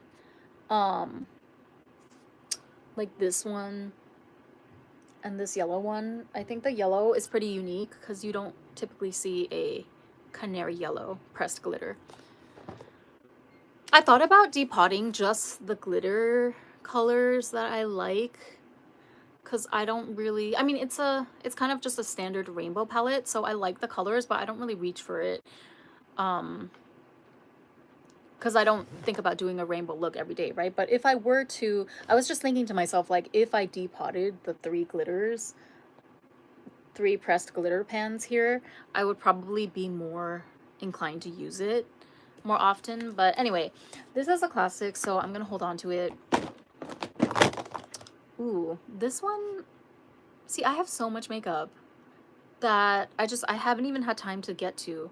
But this is a new palette by Juicy. I think it's limited edition, which also, again, it makes it kind of hard, but Judy gave this to me. I love the pearls on the front, and it's a really nice, just cool toned, like mauve to black palette. I like how there's kind of like two sections. You can do two completely different color stories. Okay, this makes me feel better about decluttering the Daisy palette, because basically like all the vibes of the Daisy can be found in this half right here. And the glitters are better because it's juicy, you know. I feel like Chinese glitters are really, they really do that like super finely milled but super reflective glitter formula well in comparison to Korean brands. Korean brands, like some of them are good with the glitters and the shimmers, but my problem is that a lot of their formulas still tend to flake off a lot on me. And I feel like the Chinese brands are a little more like emollient. They tend to stick better and have more lasting power on the eye. So anyway, we have to get rid of this, even though it hurts. But I have no one to blame for myself for not being careful when burning my candles. Okay, this one, this is Flower Nose, Strawberry Cupid. I'm gonna keep this, but I will tell you right now, I'm not a fan of, again, this like super neon type of strawberry pink blush. I can do it, like I can use it in videos and stuff and it's fine, but I wouldn't want to walk outside every day in this shade, you know? I definitely need something like a little more, with a little more of a neutral base. Like I don't mind a bright pink, but it can't be neon. It can't be giving like neon highlighter vibes. I feel like that just doesn't work on my skin tone. But yeah, this is a good palette, and it's strawberry, so it's on brand. This one, ooh, you guys, this is a throwback. The Year of the Tiger palette from Estee Lauder. It's a cheek palette, and you know what? These are shades that, like this one here, again, it's kind of dark so you can't see, but this is a mauvey pink that I should probably start using again, because this is the one that, this is the shade that I typically go for in my everyday soft pink look. And I'm a sucker for like zodiac themed things. Seeing this makes it hard for me to resist the urge to look for what releases they're coming out for with Year of the Horse, because again, I'm like, I can't buy any more new makeup until I get the current situation under control. Okay, I know I say this every year, I feel like we all say this every year, but I feel like truly 2026 I need to make this a no buy year, in terms, not no buy as in zero money spent on makeup whatsoever, but truly like I want to focus on what I have already. So aside from the essentials that I need to replace, like face primer or whatever, I'm really gonna concentrate on just using my current collection and shop my stash and all of that, because I don't even feel, here's the thing, like I don't feel the urge to spend on makeup anymore. I feel like my priorities have shifted, and again, we're being intentional with the allocation of our resources this year, right? So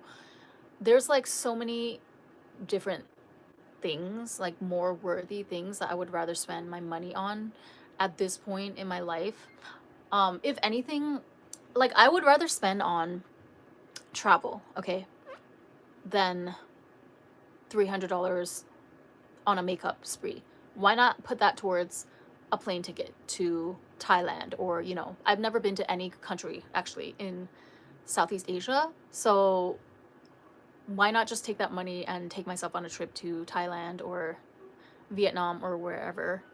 Indonesia is another one that I've been in. Like, I want to spend my money on experiences and things that will actually elevate my life or like bring new opportunities to me, right? Things that will actually, you know, help me grow as a person. How much can a new makeup release really change my life? Other than just a quick dopamine hit in the moment. Okay, so Alice in Wonderland palette, we're keeping that. This is a very unique color story, actually, if you think about it. I like the fact that they went all pastel with this one. Okay, I feel like I'm still not making the progress that I want to. I have, oh my god, you guys, I don't know what to do with these. I have all of these Odin's Eye Soul Money blushes from their Soul Money 2 collection. I think the orange ones are blushes and the purple ones are highlighters. But here's the thing. These are so, ow. See? This packaging is such a pain in the ass. These are so annoying to open. Like,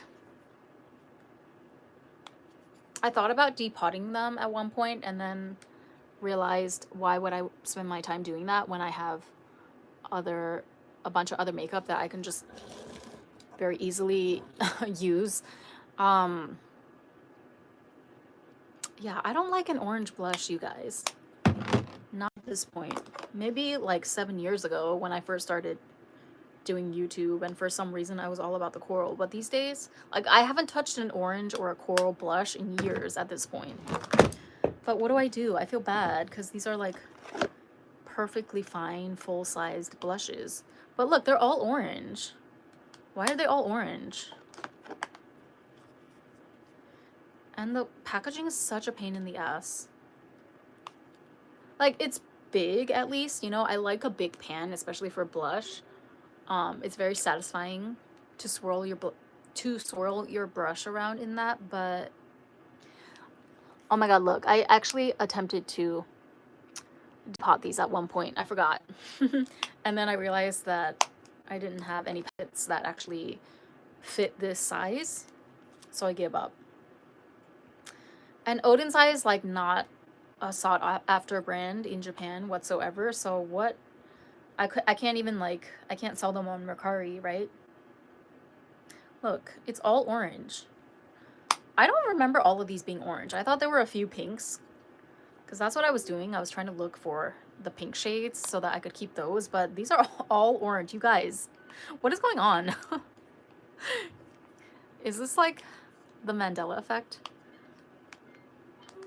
Look at this jaundice orange. Oh no, but that might be useful though, because like once in a year maybe, sometimes I have the urge to do a jaundice chic look. I have a yellow blush from Cezanne as well that I hold on to, just because it's so unique. You know what this is screaming to me right now? Zara Larsson. Because I feel like she is that girl this year with regards to like colorful, maximalist makeup. And she really pulls off like the sun-kissed orangey blush look well. Why are these all orange? These are all different shades of orange, you guys. I don't even know what to do. Someone tell me myself to put these all in the trash.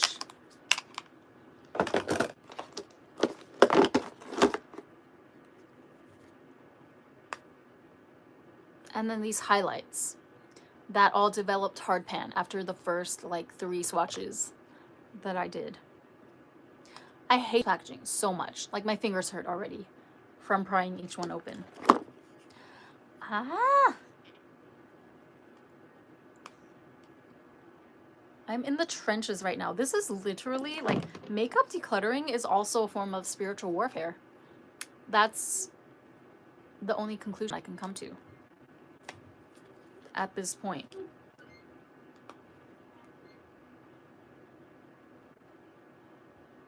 Ooh, these do be good though. Okay, I'm keeping the highlights. I'm sorry.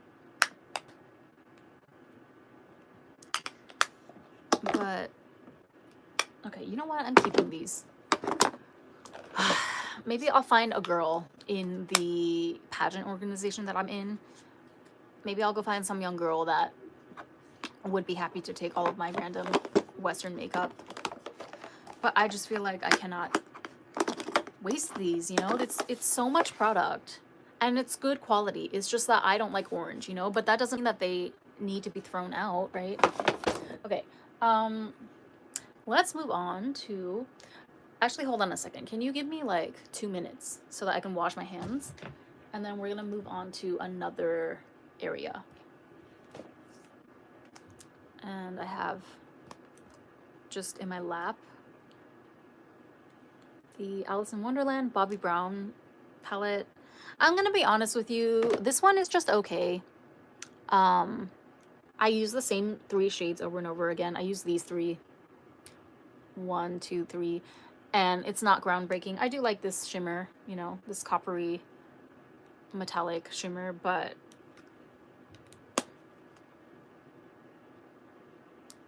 I'm mostly just keeping it for the packaging. And I also have my 2 newest beauties that I just added to my collection. I need to wash my hands, but my Dolce & Gabbana Ever Icon eye palettes. These are my new obsessions. Absolutely love these.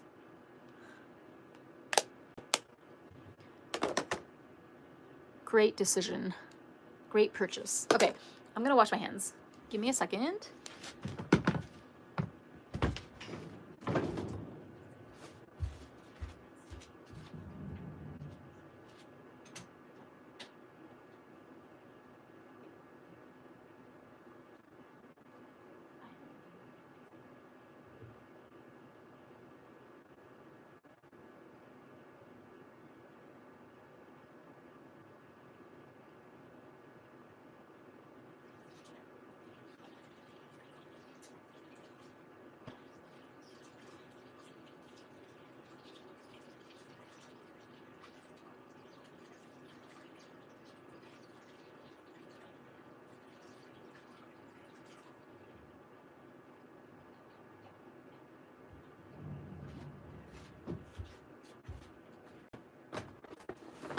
Ah.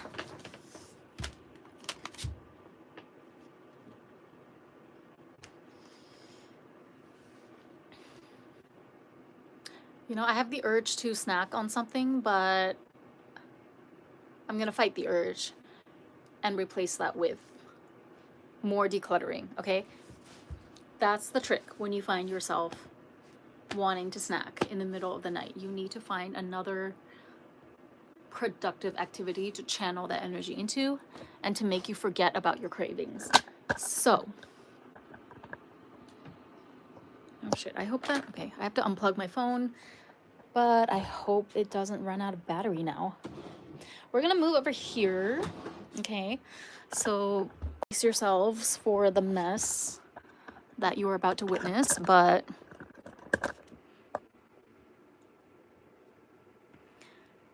we're gonna turn our attention to this flower nose chest over here, because this also has a bunch of random stuff that actually I think it'll be easier to declutter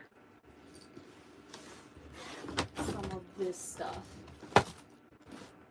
Can you see when I, okay. Okay, so most of this is like flower nose lipsticks. I'm keeping these. What's back here? Oh my god, what is this? RMK. This lipstick is so old, but I love this shade, like this Barbie hot pink. It's my favorite like glossy formulation of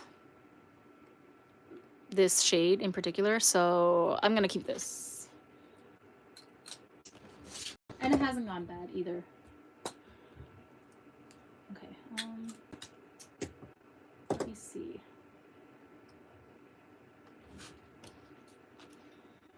At Vos, again, that random Japanese department store brand that nobody's checking for, but for some reason I was like obsessed with it one year. This smells really nice. That's the problem. It smells like so spicy and nice. I'm gonna keep it because I actually do like this formula, so.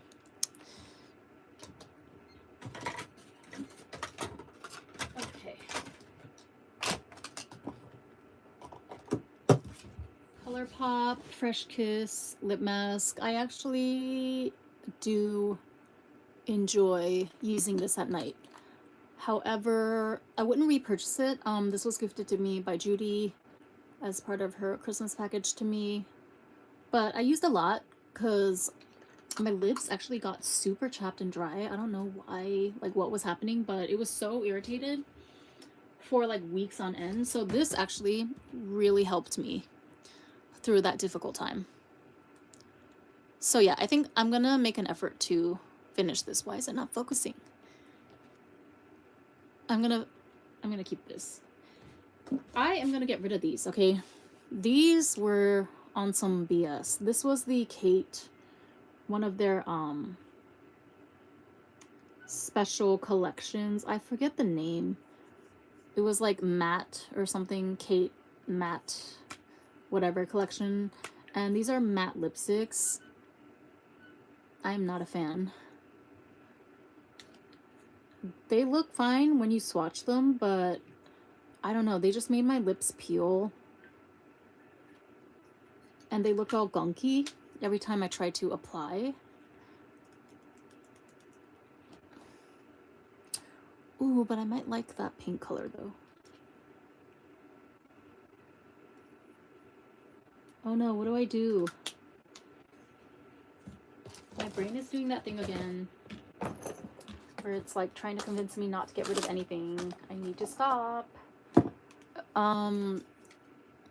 Okay, no, I'm getting rid of these because like I literally never use these after my initial review of the collection. And now I remember, okay, I don't like the way that they emphasize the texture on my lips. So even though the color looks nice on my hand, because you know my hand is like smooth, but when I apply onto my lips, I feel like they really, really emphasize the wrinkles.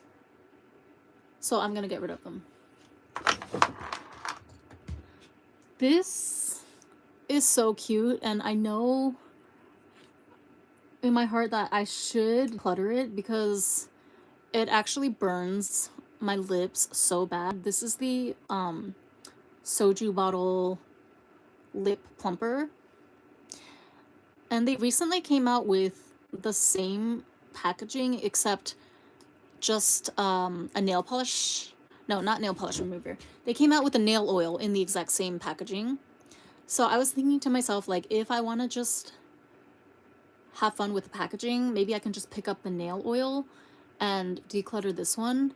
But then I was like, wait a minute, no, I already have a Mofusand nail oil that I'm not done with yet, so I need to finish that one before I buy another nail oil needlessly, okay? Because I'm really, like, I'm not playing with myself this year.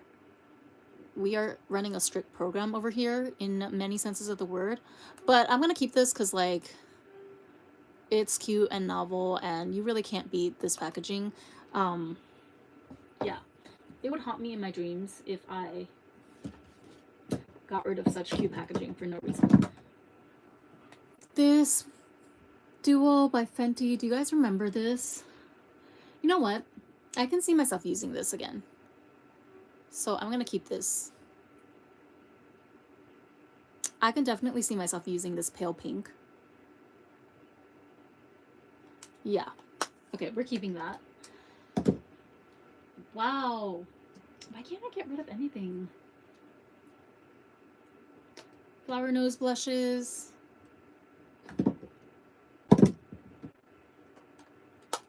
Cream blushes. I am not the biggest fan of cream blushes in general, to be honest with you. I realized that honestly, like, there's really no point in a cream blush because there's plenty of powder formulations out there that still let you achieve that really like moist, healthy look. So unless it's extremely lightweight to the point where I don't even feel it on my face afterwards, I really don't see the appeal of using a cream blush. That's why I don't reach for them that often. And again, this is like one of those colors that I don't even like. It's like beigey tan. But it's so pretty though.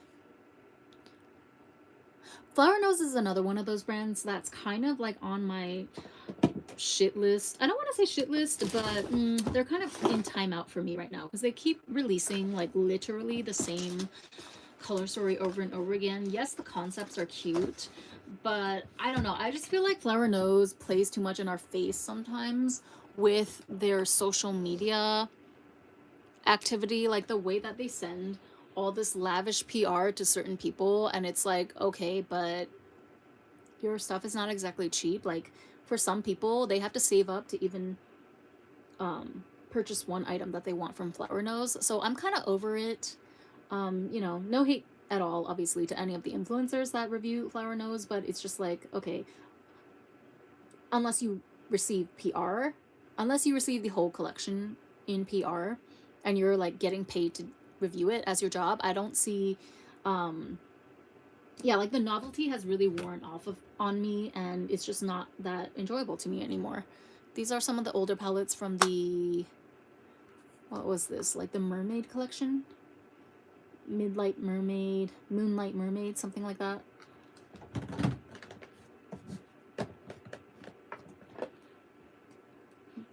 This one is cute because it has a gradient, but it barely shows up, if I'm gonna be really honest. It's like a very light pink. This one smells nice though. It has a nice, really light fragrance. Oh my god, am I not getting rid of anything? Okay, no, you know what? I'm gonna get rid of some stuff. I'm going to put some stuff aside that I can give away to other people. How about that?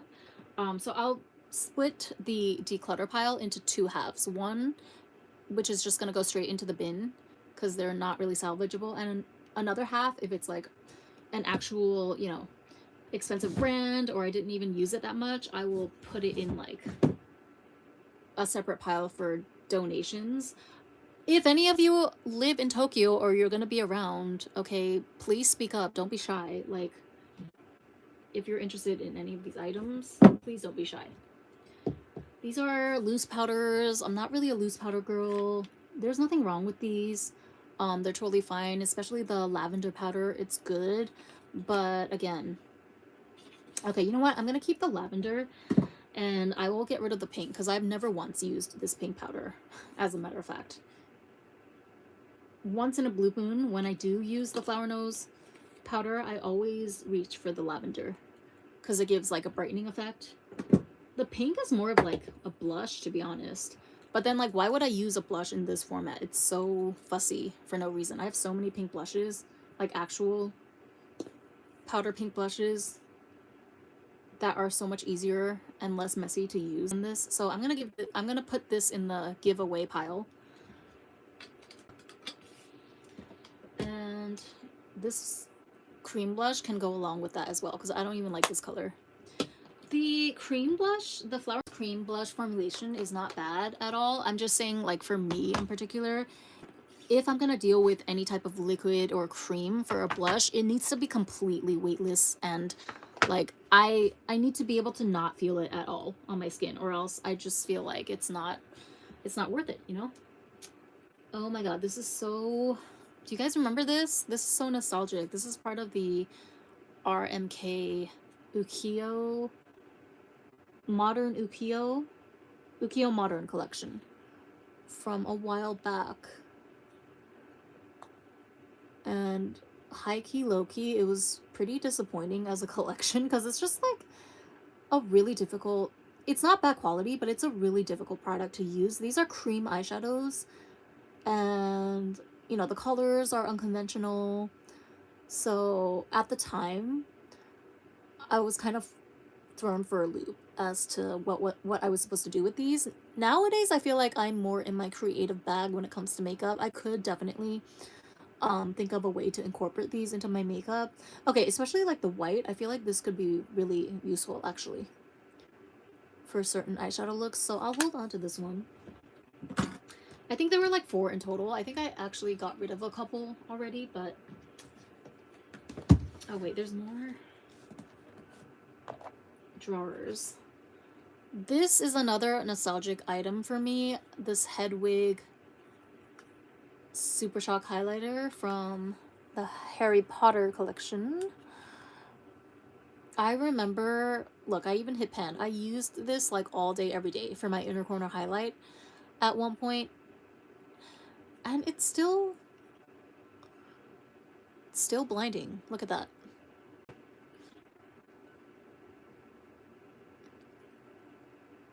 Okay, I'm gonna keep this one. God damn it. I need to wash my hands again. Another Flower Nose collection palette. I forget, what was this? Little Angels. Okay, I am gonna challenge myself to do a look with this palette sometime within the next week, because I do like this color story and I just never got around to filming a proper review for this. But I like this color story. There was another palette in this collection that was more of a generic brown, and I think I already put that in a pile somewhere where I think I originally wanted to sell it on Mercari. But again, if any of you are in Tokyo, I would be more than happy to pass it off to you if you're interested. Let me go find it, actually. Let me wash my hands and then go find the other Flower Nose palette. Ow, my foot is falling asleep.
Ow, you guys.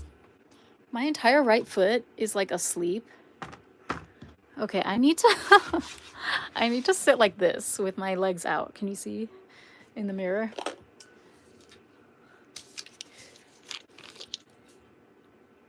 Hold on one second. Hang out with me on the floor here.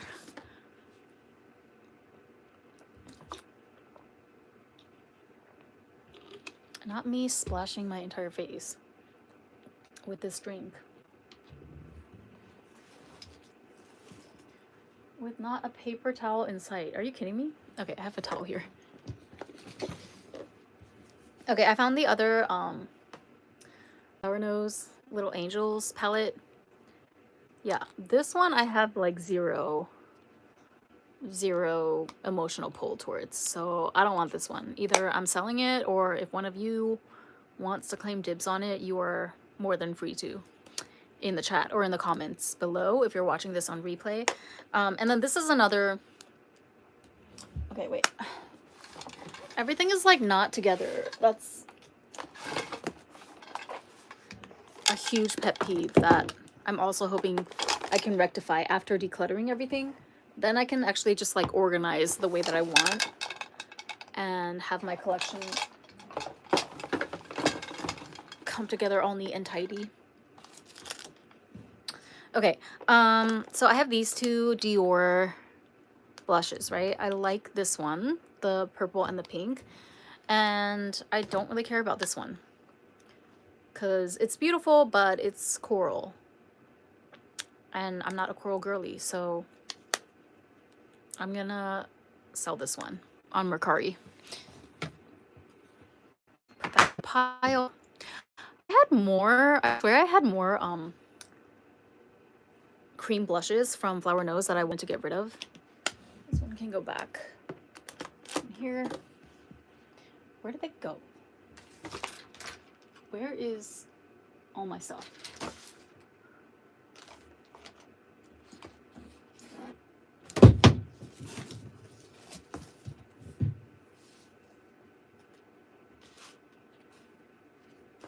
Oh, I've been meaning to get rid of this for a while. I don't know why it took me this long. Rare Beauty blush in Grateful.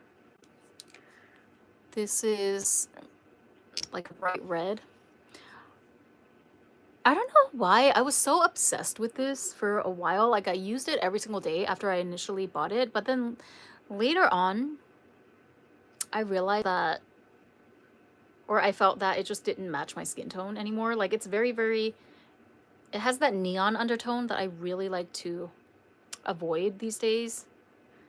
And isn't that interesting? Like you could have something that you use religiously for months or years on end, and then one day you just wake up and you're like, I'm not feeling it anymore. But yeah, I feel like, again, I don't want to deal with liquid or cream blushes anymore for a while, to be honest. And that's what I'm talking about. Like, I think a part of the reason why I fell into buying this as well as, you know, the Flower Nose blushes is because there was a time where they were trending, right? And it looks very interesting. Like it catches your eye when you're watching makeup reels and people are like dotting their face with their liquid blush. Like it's eye catching and it makes you stop and watch. But I realize that in real life though, like when I'm actually applying my makeup on the daily, I much prefer a powder, you know? Like the Can Make powder blush is honestly my ride or die at this point. I panned so many of those things and I actually completely emptied I completely emptied a whole compact before this one, so that's part of my empties bag over there, which I also need to do a video on. But yeah, where are my other Flower Nose blushes? Okay, so this one, yeah, the brown Little Angels palette I'm getting rid of. Rare Beauty, getting rid of. Let me flip this back. Do I have other blushes in here? Like, where do they go? What is this? I like this palette. I need to revisit this palette at some point. And I also have, okay, I guess I just have like a bunch of palettes on the floor for some reason as well. I have my Harry Potter palettes from the Harry Potter She Glam collection. These were actually fire. Like, I don't even know what to say. They're not going anywhere because She Glam is actually that girl. I don't know what to say. Oh, and this one.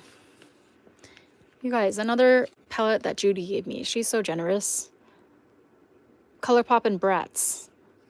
Definitely keeping that one. Again, I'm gonna like reorganize all of this later so that all my ColourPop stuff is in one place. You know, all of my Can Make is in one place. Like I'm gonna make it more cohesive.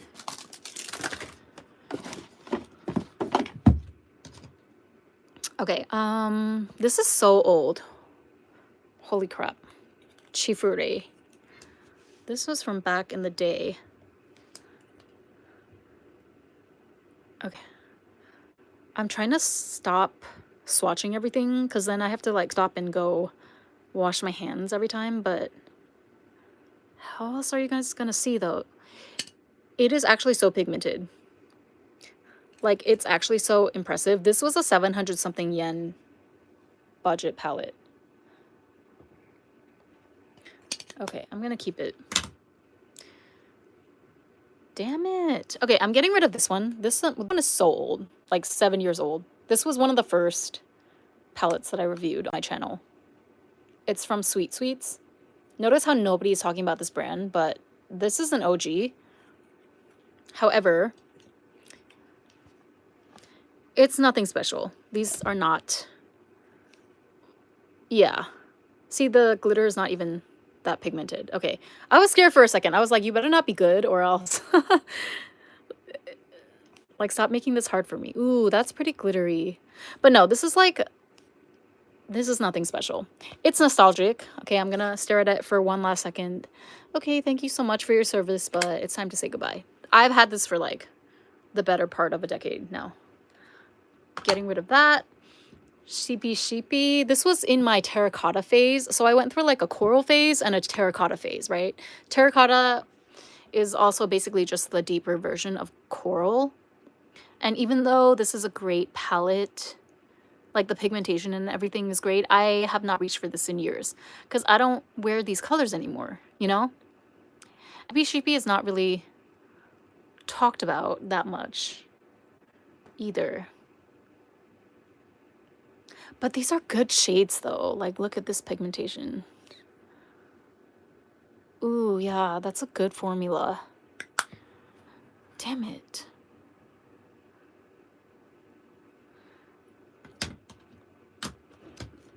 I'm gonna sit on that one. Another Etvos quad.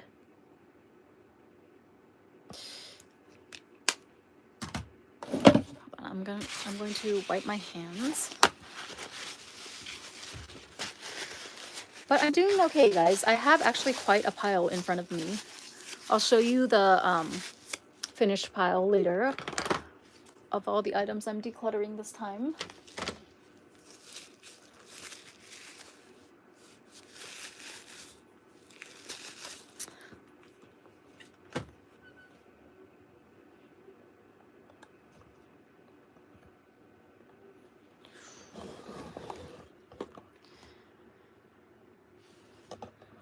You guys, I found a diabolical item.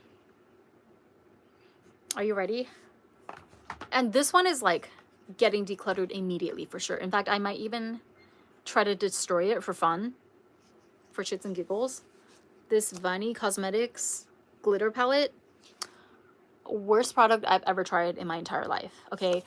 Are they super reflective and glittery and pretty in the less? Of course. You can just tell just by looking at the pans. But every single time I use these, they burned my eyes so badly. Even when I was like super careful about removing them, I didn't, you know, just rub makeup remover all over my eyes. I tried to use like the Scotch tape trick where I took off most of the glitter with tape, and without fail, every single time I felt like I was in danger of going blind. Like, I just think that these are not safe for the eyes.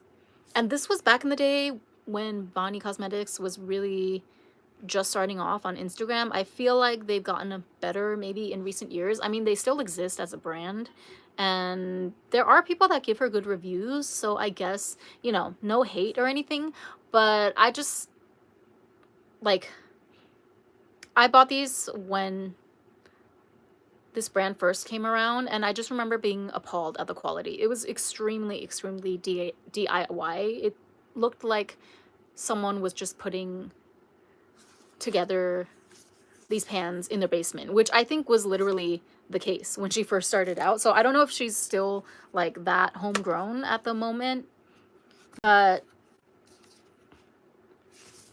I personally just have not had a good experience with these glitters.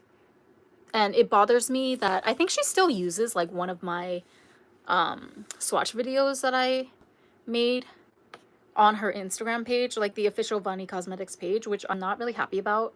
So that's another thing that left a bad taste in my mouth. So yeah. I've been saving this only because I have an idea to do, like I wanted to do a destroying video for a reel because it's quite satisfying and people would probably watch it. But at this point, I think I need to just let go. Here, let's try destroying one pan.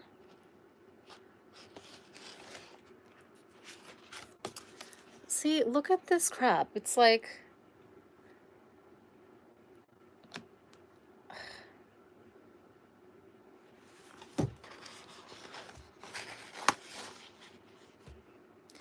the palette itself is so cheap too. It's like dollar store quality. And I remember at the time this was like $200 or some shit on sale. It was like a bundle package deal and way too overpriced, like highway robbery, borderline scam in my opinion, but I don't know. I guess there are some people out there who are into these glitters. To me, I don't feel that safe. I don't feel safe at all with these anywhere near my eyes. I'm all for like indie brands, you know, supporting small businesses, but this is pushing it. So, damn it, I really do want to destroy these though. What do you think? Should we do it? Should we just go ahead and like, you know what? I'm going to clear a space on my floor right here, and we're going to destroy it together on camera. And don't even say that, oh, can you save it for me? Like, I'll be in Tokyo, because, like, trust me, you don't want these glitters. I mean, if you want it for body paint purposes, then I can see that, but definitely, this is definitely not something that I would recommend you put on your face. Okay, hold on a second. Let me...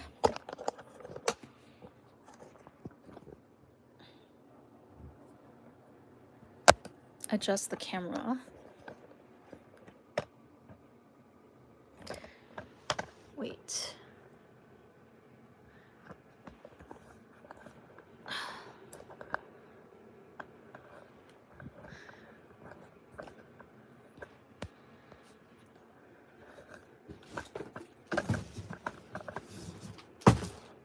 Oh my god, this thing is like not even...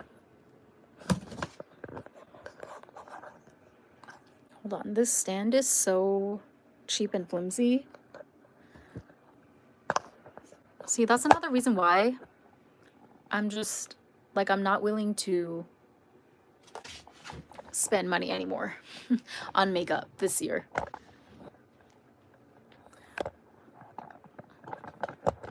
Not for no reason, you know, like not just willy-nilly. It has to be something that I really had my eye on for weeks and months and that really makes sense to add to my collection. If it's not that, I'm not going for it because, like, I need better equipment, okay, first of all. You know, that's a better use of my money than the next random new viral makeup trend. Oh my god. Okay, let me...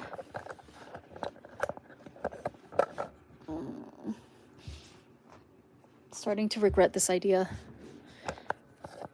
Let me just like sit on this thing. I'm just gonna hold it in place with my leg, okay? We are improvising, and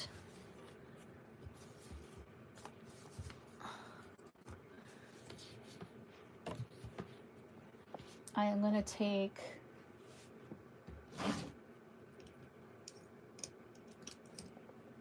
paper towel.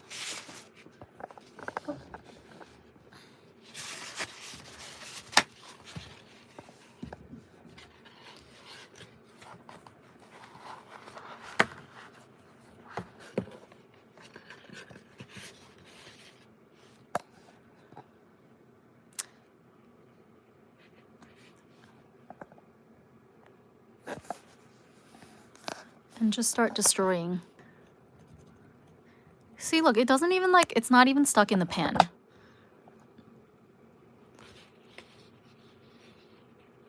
Like, what in the basement laboratory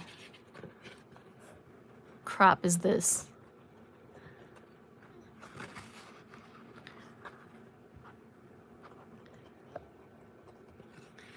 So satisfying. I've been waiting years to do this, you guys. I should have done this earlier. This ugly ass palette that almost gave me like pink eye, almost made me blind. Do not buy from this brand. I don't care.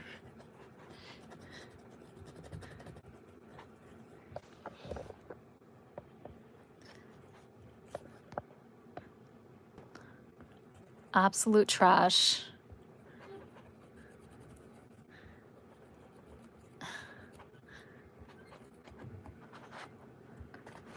I'm not even wiping it off anymore in between colors. Look at this gunk. Do you want this on your eyes? Seriously. Please like verify and do your research on, you know, small brands and sellers before you buy from them. Like, again, I'm all about supporting small businesses and other women in business and whatever, but they have to come correct with their products, okay? If they are just like making a bunch of glitters willy-nilly in their garage without any you know, official certification from the makeup board in their country saying that their products are eye safe or face safe, tread carefully, you know, like don't just fall for somebody that had a couple of dollars to spend on an Instagram ad to push it to your feed. That doesn't mean that it's automatically like a reputable brand or a good product. So there. Ha. No regrets.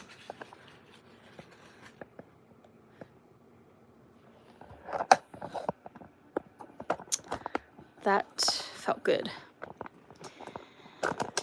Okay, I'm gonna stand you up again.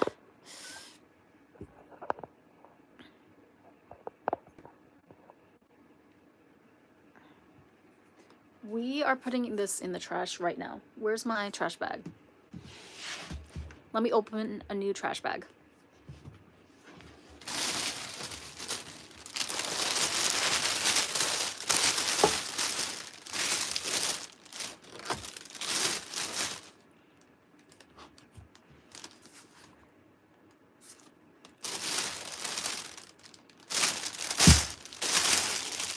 Goodbye and good riddance.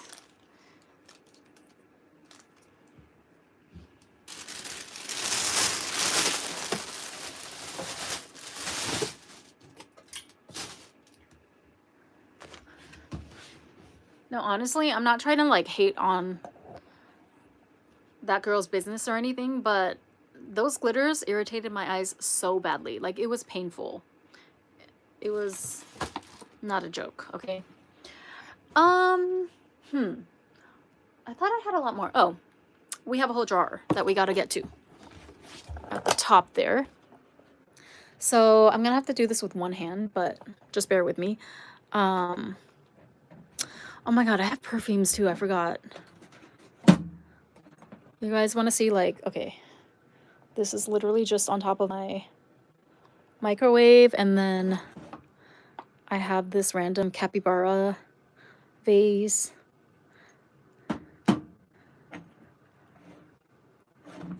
Okay, I need to get rid of this, honestly. It paints.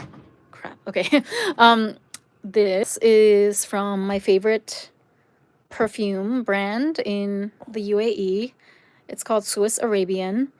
But this scent in particular, Valencia, gave me a rash when I first used it. And I didn't realize it.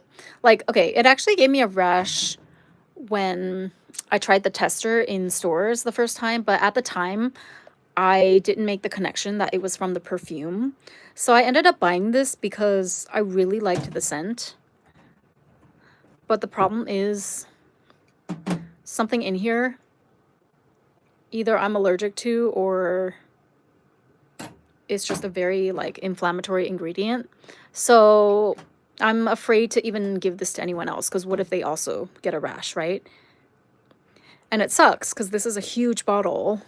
I forget how much it cost. Swiss Arabian is not that expensive, so I don't feel like that bad about, you know, the money aspect, but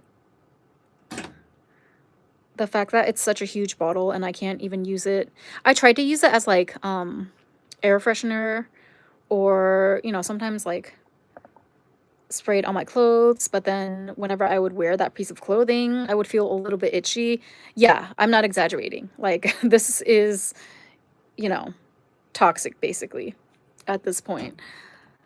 So I think I have no choice but to get rid of this. Okay, we are gonna go through these drawers here. Okay, so I have more of the, let's see. Oh my god, I forgot about this. Do you guys remember Lethal Cosmetics? That was also like a very short-term obsession for me. I think they completely rebranded now. Like they don't even have, you know, this logo anymore. I think they've rebranded, so they don't even look as edgy as they used to. Anyway, I haven't bought anything from Lethal Cosmetics in a long time. I liked this lip gloss because it's like minty, but I never use it because I never feature Lethal Cosmetics on my page. So I think I'm gonna get rid of it, yeah. Even though I like it. That was loud, sorry, I apologize. Can Make cream blush. I like this color. This is, again, my go-to type of flushed pink. Sorry, am I making you nauseous with the camera? I'll try to hold it still as possible. But this is like one of the few cream blush formulations that I can really get behind, because it kind of turns powdery, or it turns dry once you apply it on your skin. And this one doesn't disagree at all with most foundations, so it goes on really, really well over foundation. Like, I don't feel like this is just sitting on my skin on top the way that I do with a lot of other cream blush formulations. I don't feel any sense of heaviness whatsoever. So if you're into cream blushes, Can Make cream blush formulation is definitely top tier, and I'm gonna hold on to this because it's actually a good product. Okay, these are a bunch of the ColourPop Zodiac quads. I'll just hold on to them because, you know. Okay, I'll get rid of this one because you see how it exploded? Wait, is that... What happened? Is it broken or just powdery? Oh, I think it like broke at one point and then I kind of smoothed it over. I think I can get rid of this. I don't want to hold on to anything messy. Speaking of messy, there's another, let me see. Another ColourPop palette as well that just like broke for no reason, out of nowhere. On the bottom here, Pink Drink. Ooh, but I like these shades though. But look, this one is like falling out of its socket. Okay, I'm gonna keep this because it was part of a set of different colorful palettes. Like each of the palettes had a different main color that they focused on. But I'll get rid of this one because, yeah, I don't even use it. This is not even the Zodiac, part of the Zodiac collection. This is Tidal. Okay, definitely throwing this one away. You know what? Where's my trash bag? I'm in the process of cleaning, okay? Don't judge. In you go. All right, Libra. Ooh, this has a palette inside. Cezanne.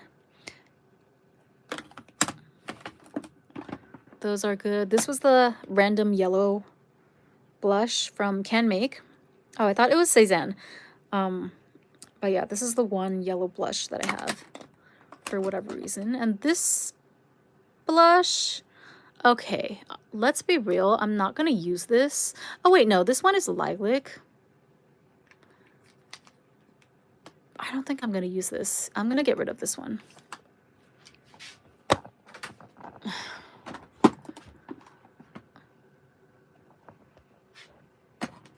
What's in here? Another Sheepy palette. You know what? I'm getting rid of both of my Sheepy palettes. Where's the other one?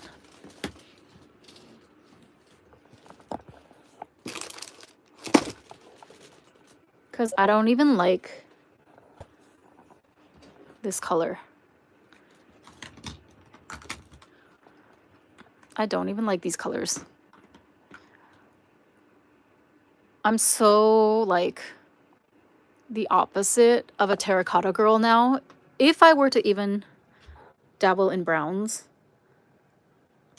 I'm much more into a cool tone brown color story these days. So this is going into the declutter pile.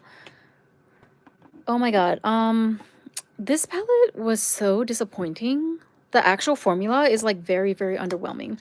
But I was thinking that maybe I can try to use this as a blush palette rather than a lip palette. Okay, so this is another like rule that I have for myself because I realized something.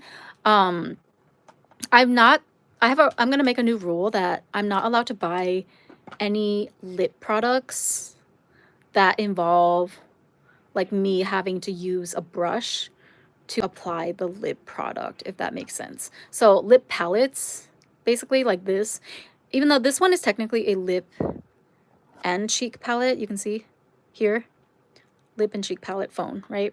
So that's why I said I'll try to give this another go by using it as a cheek palette.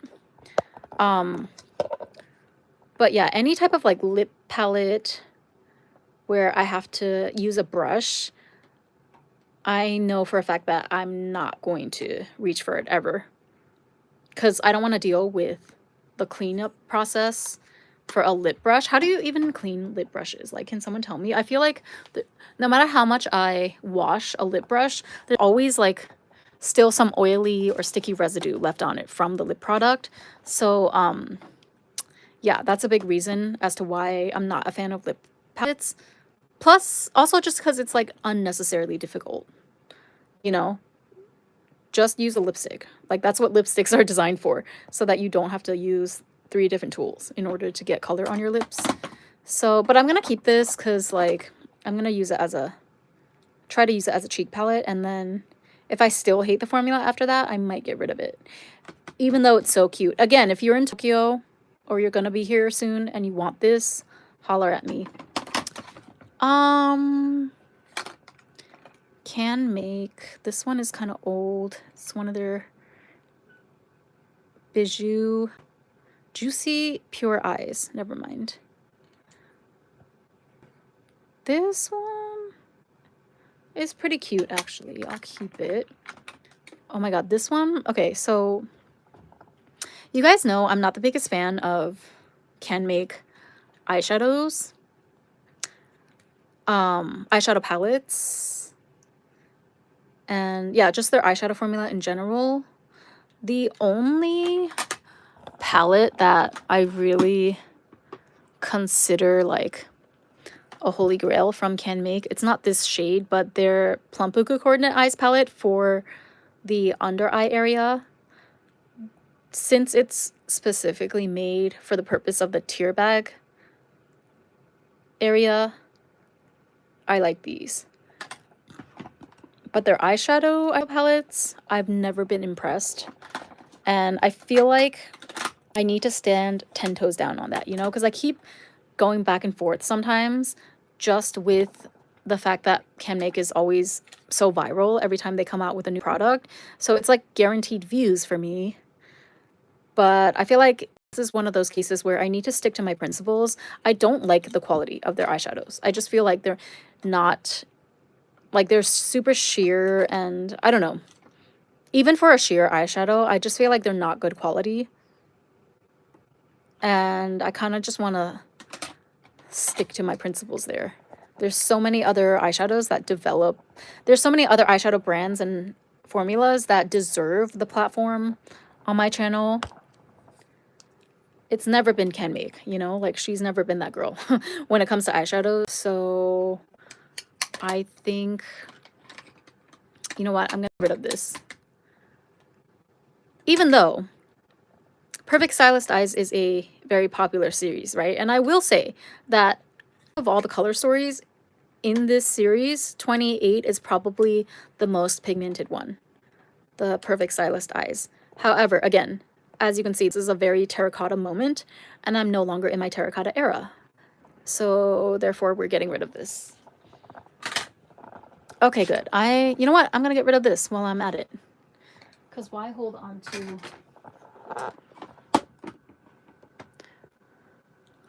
Oh, wait, I had another one. Oh my god, but wait, this one, if I combine it with the other one,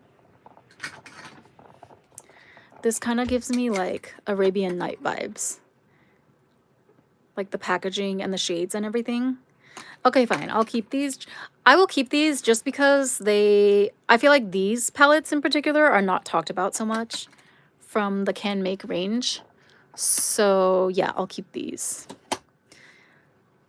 Sorry, let me try to go in order. I know that some of you are like ADHD watching this. Okay, so let me see. This is a contour palette. So I'm not getting rid of any of my contour palettes because I don't have many to begin with. And if I decide to experiment more with contour this year, that's perfect, right? I can just continue to use what I already have. This palette is one of my favorites of all time, honestly. Milfy really slapped with this one. And you want to know something? Can I balance? Okay. This shade in particular, the silver metallic shade, is actually like the standout of this palette. Look at how reflective. So yeah, I love this palette. This is like my everyday go-to type of color story. And the brown too, it's like a coppery metallic finish. I love it. And I love the packaging and I love the paw pad design. This palette is perfect in every way. Cezanne, I have a bunch of their eyeshadow quads, which all look the same, but solid products. So I will keep those. Okay, I'm gonna put these back in here. Okay, honestly, you know what? We can get rid of this one. I feel like we can get rid of this. Because I tried the color correcting thing for a while. And I do believe it works, but I'm just not so sure that this formula in particular works. Because like I tried to use the green one time, I remember, for you know, redness, and it just really didn't make that much of a difference. Also, this is very old. But then again, I don't really have another concealer palette. So what do I do? Okay, whatever. I'll hold on to this one because it's actually the only concealer color correcting palette that I have. So we'll just hold on to that. And then what is this? Cezanne Face Glow Color. This is a good series, actually. They've come out with a couple of new colorways since then. I think there's a lilac one. That one looks pretty good. But this one in particular, I'm not really into. This was the original one.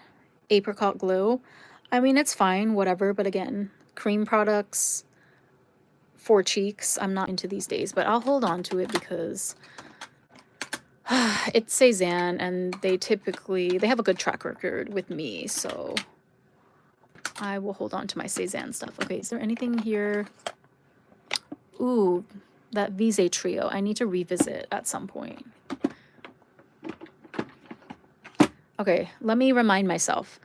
If I imagine myself using it and it brings me joy, I can keep it. But if it feels like it's a chore or I dread the thought of using it, then I should probably declutter, right? Okay, let me... I wish this selfie stick was longer. Damn it. See, it only goes like... It only reaches this height. Are you serious? All right,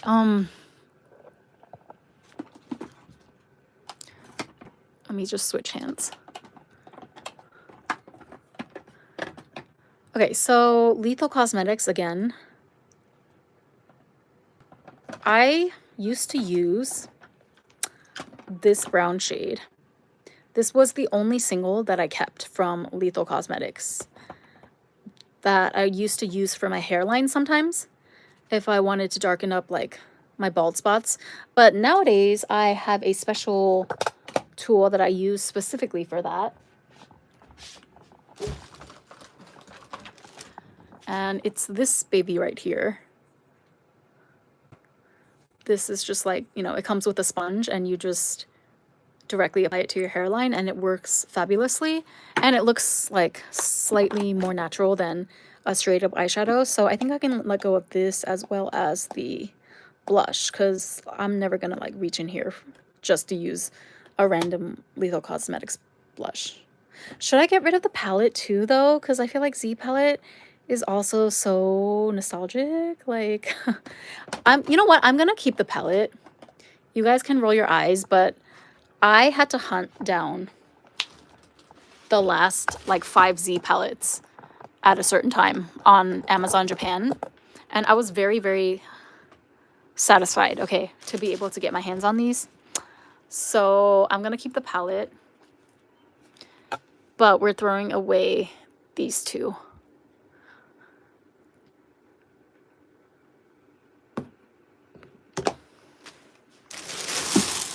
Because we don't really check for Lethal Cosmetics on this channel anymore, you know? Like, no hate or anything, but I can't remember the last time I reviewed a product for them. I can't remember the last time I wanted anything from Lethal Cosmetics, you know? Like, if I'm not checking for you naturally, then there's just no point in keeping you in my collection. Okay, let's take another break. I need... I need a drink break. I'm doing well. I have a huge pile next to me here.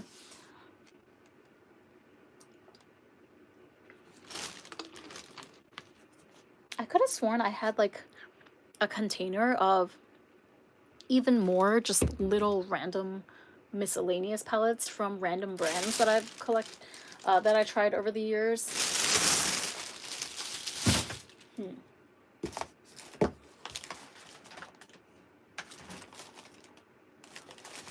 Oh, okay. Here is some more makeup. Okay, so this blush, I bought it because it was Powerpuff Girls, obviously, but oh my god, is my battery running out? Hold on. Okay, I'll wait until the next warning because they warned me when it was like 20%, so it's gonna warn me again when it's 10%. When it gets to 10%, we might have to move so that I can charge. But see, it's another cream blush, although this one is more of the moussey souffle texture, so it's more tolerable to me than like a really thick creamy blush. Oh crap, it says 10% battery. You know what, we will just make it through this pile really quickly. So like I don't love it because this one kind of moves around on the face. Again, it's that problem of like it never really sinks into your skin. I feel like it just sits on top of your face. But since it's moussey and souffle like, it's very lightweight. So, and also it's a very small size, so I feel like this is not a big deal for me to try to use up. Also, I like the shade a lot. But yeah, I wouldn't repurchase this again though. This is from the brand Mew Ice. It was started by a Japanese influencer. Okay, this one, the Taurus quad.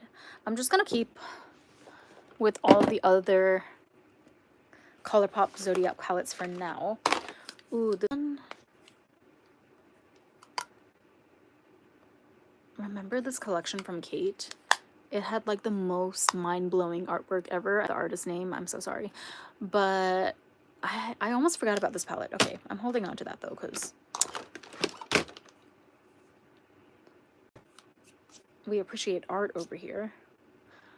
Powerpuff Girls, Bobbi Brown, honestly, so disappointing. I don't understand this formula. If somebody can explain to me the Luxe eyeshadow formula from Bobbi Brown, please. I'm all ears.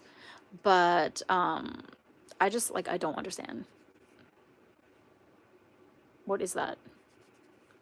It's like so sheer. It's not even, it's so dusty, so ashy, so sheer, but I have to keep it because it's Powerpuff Girls, okay?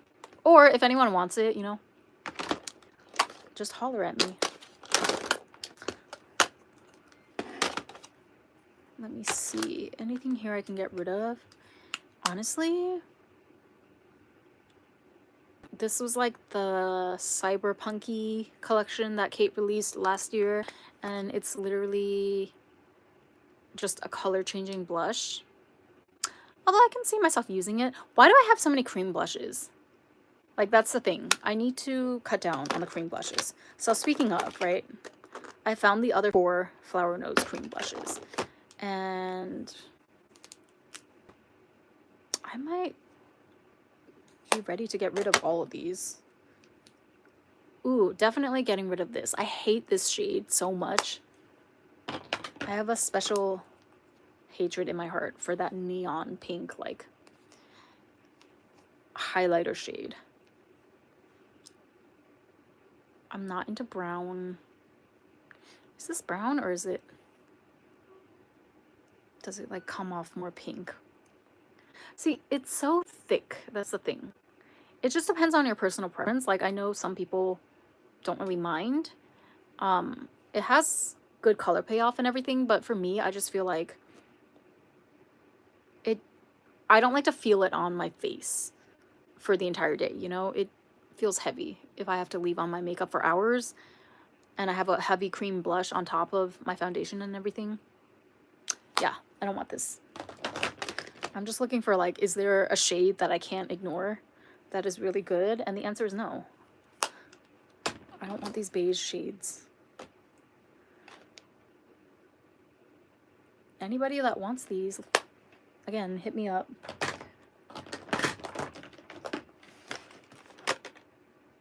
Okay, I need to plug my phone in.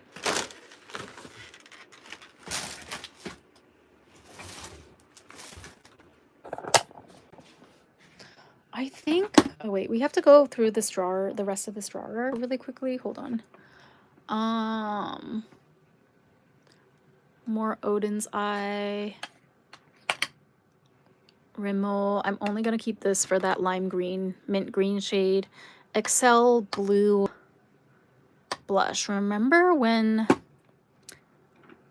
there was that whole blue blush phase? I don't know what that was all about. And then we went through this drawer already, right? I don't really like these either. Into You. Crap. Okay, I think my downstairs neighbor probably hates me by now. But these are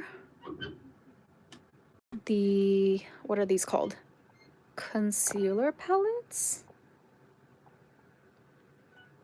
Multifunctional highlighter palettes from Into You. Sorry, I dropped the other one. But there's a pink one and like a beigey one. Hold on, let me grab it. And I was into these for a hot second when I first got them. Like, I would use these for my tear bag makeup, but they didn't really last that long. Maybe I should revisit. I don't mind trying these again. And if they're still like, if they still fade away as fast as I remember them fading, I'll get rid of them. But it's not a bad formula by any means, it's just a longevity problem. Okay, let me plug my phone in and let me take a break and go wash my hands because I have like cream blush all over my hands. That's another thing. I hate using my fingers to apply makeup. I know that every makeup artist says that that's the best tool, better than any brush, and I don't disagree with them, you know, but that doesn't mean that I have to do it if it grosses me out, right? It's not that it grosses me out, it's just that, like, especially in winter, I feel like it contributes to my hands being drier than they already are, and I'm trying to keep my entire body moisturized, you know? All right, let me go wash my hands.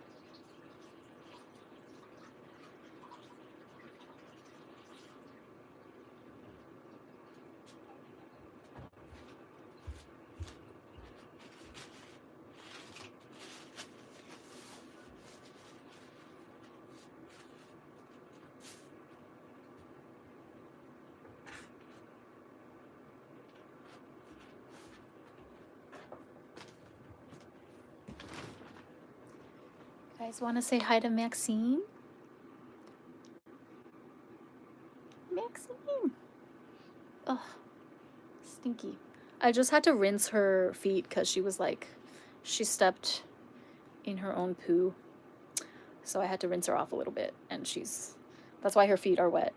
Look at how cute. Aw, yeah. Maxine.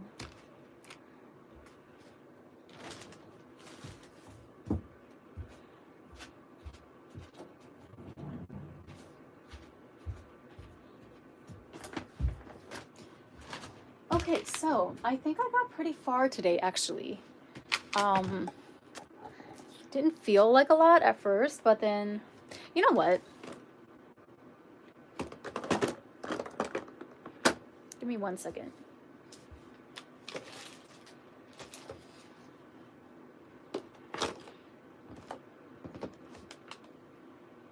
Yeah, at first I was like, I'm not really making much progress, but now, let me see if I can, is the cord gonna let me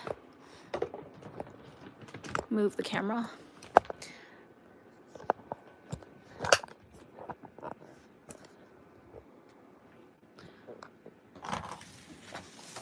Now, if you look at everything I managed to declutter today, that's quite a lot. This is pretty heavy.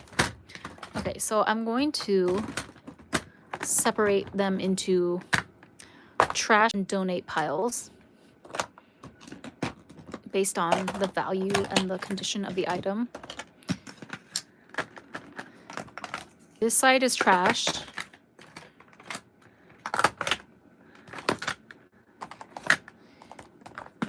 Trash. Trash. I'm glad I caught this one because, like, I would have kept it for nostalgia purposes, but I'm glad I took a whiff of it and realized that it actually is going bad, because usually powders don't really give away anything in terms of smell, right? Like, I've had powders for a long ass time that you know, they're probably expired, but they don't smell, so I hang on to them.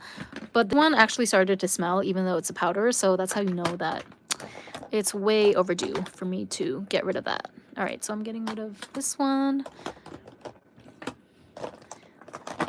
This one, oh my god, this is like the biggest waste to me, this Daisy palette.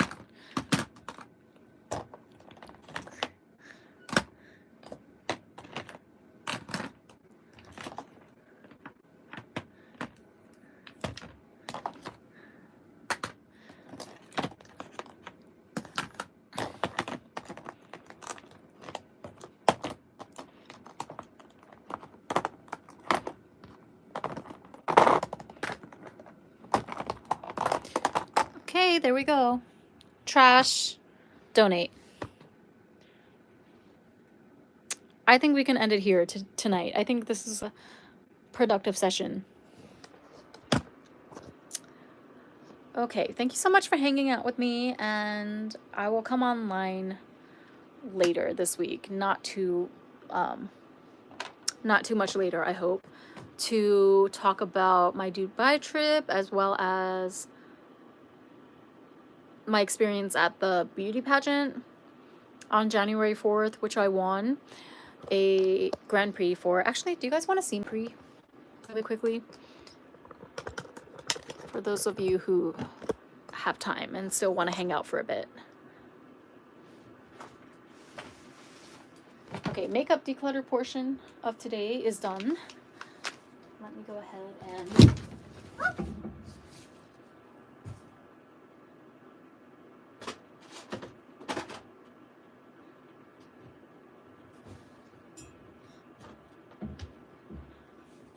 not me almost injuring myself.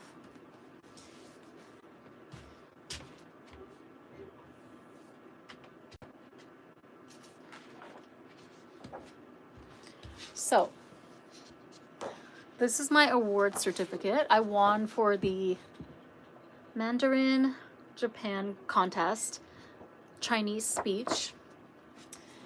And then, here's my award.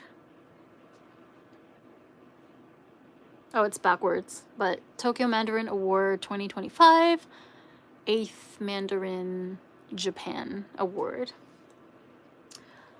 I kind of wish it wasn't yellow, because the other people got like different colors, but whatever. This is what I paid thousands of dollars for throughout all of last year.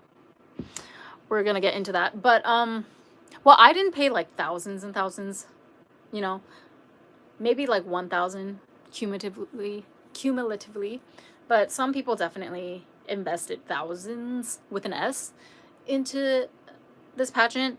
And yeah, I mean, very, very interesting experience. And I'm now on the fence about, do I want to do this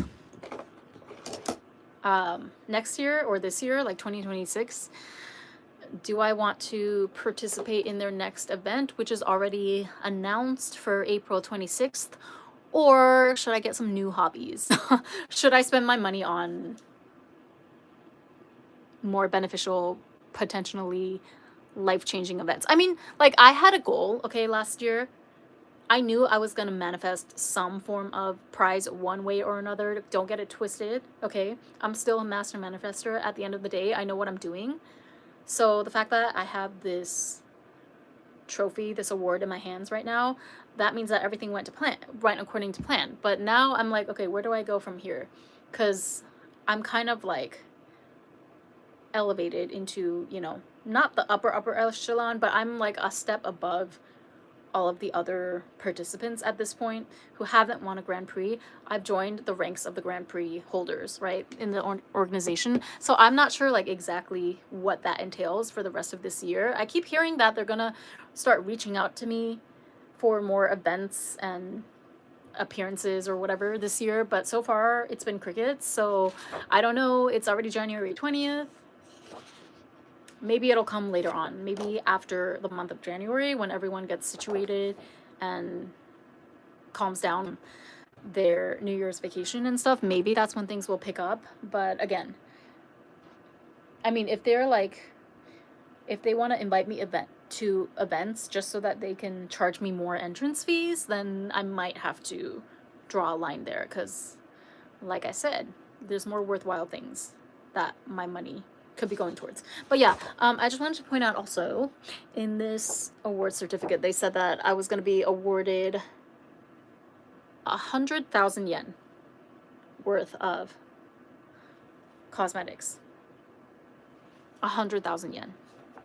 So like, not $1,000, because the yen value is really low, but if we were saying that it's 100 Japanese yen to $1 US, then basically like $1,000 worth of cosmetics, which came actually a week ago, and it was all just products from our sponsor, Infinity, but it was actually, I think this actually works out for me pretty well because now I don't really need to buy any shampoo or like skincare products for a long time if I can just keep riding off the wave of, you know, my Grand Prix prize items as well as like random other PR products that I will get sent probably throughout the year.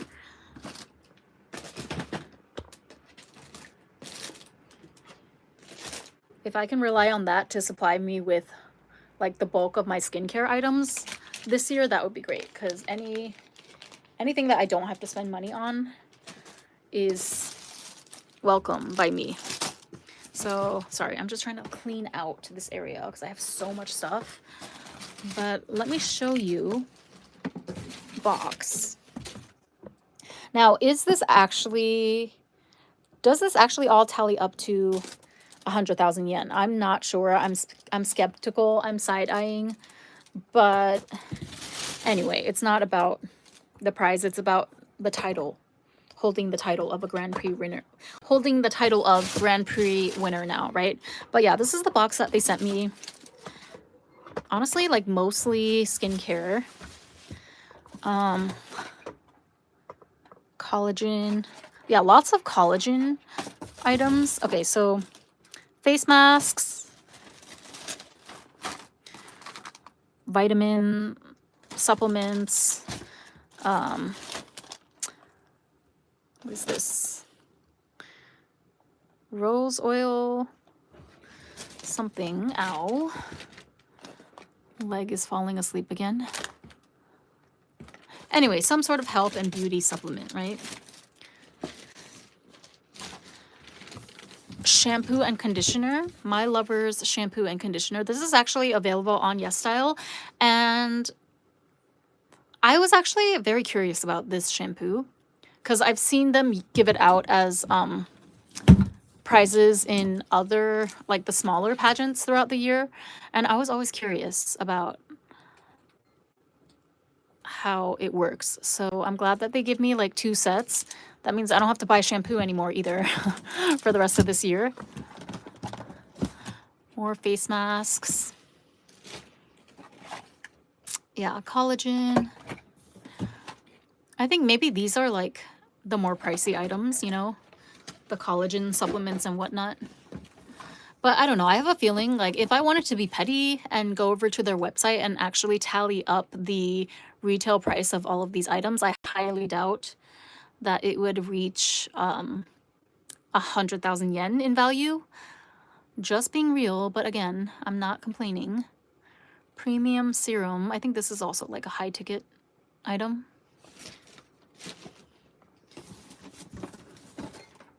More collagen.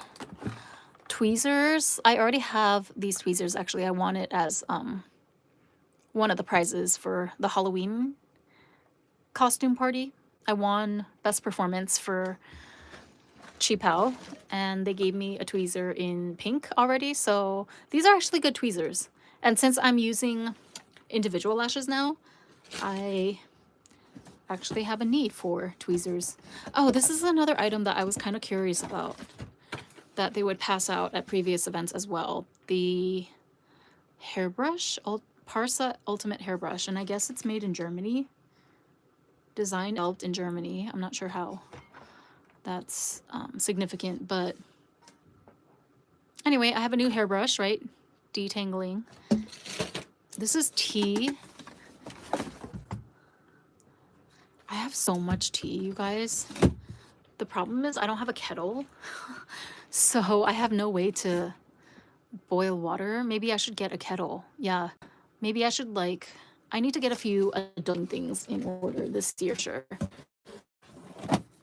Oh, this one is like the premium supplement. Like, I don't know what this means. Nicotinamide mononucleotide supplement. What is this for?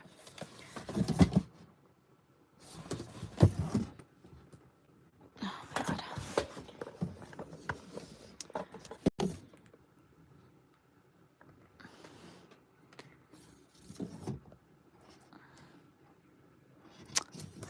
yeah, I don't really know.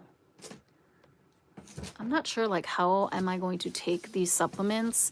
Is it safe to take them all at once, or should I do like one box at a time? Even though some of them are for different purposes, but I don't know. I've never really ventured into the world of supplements before.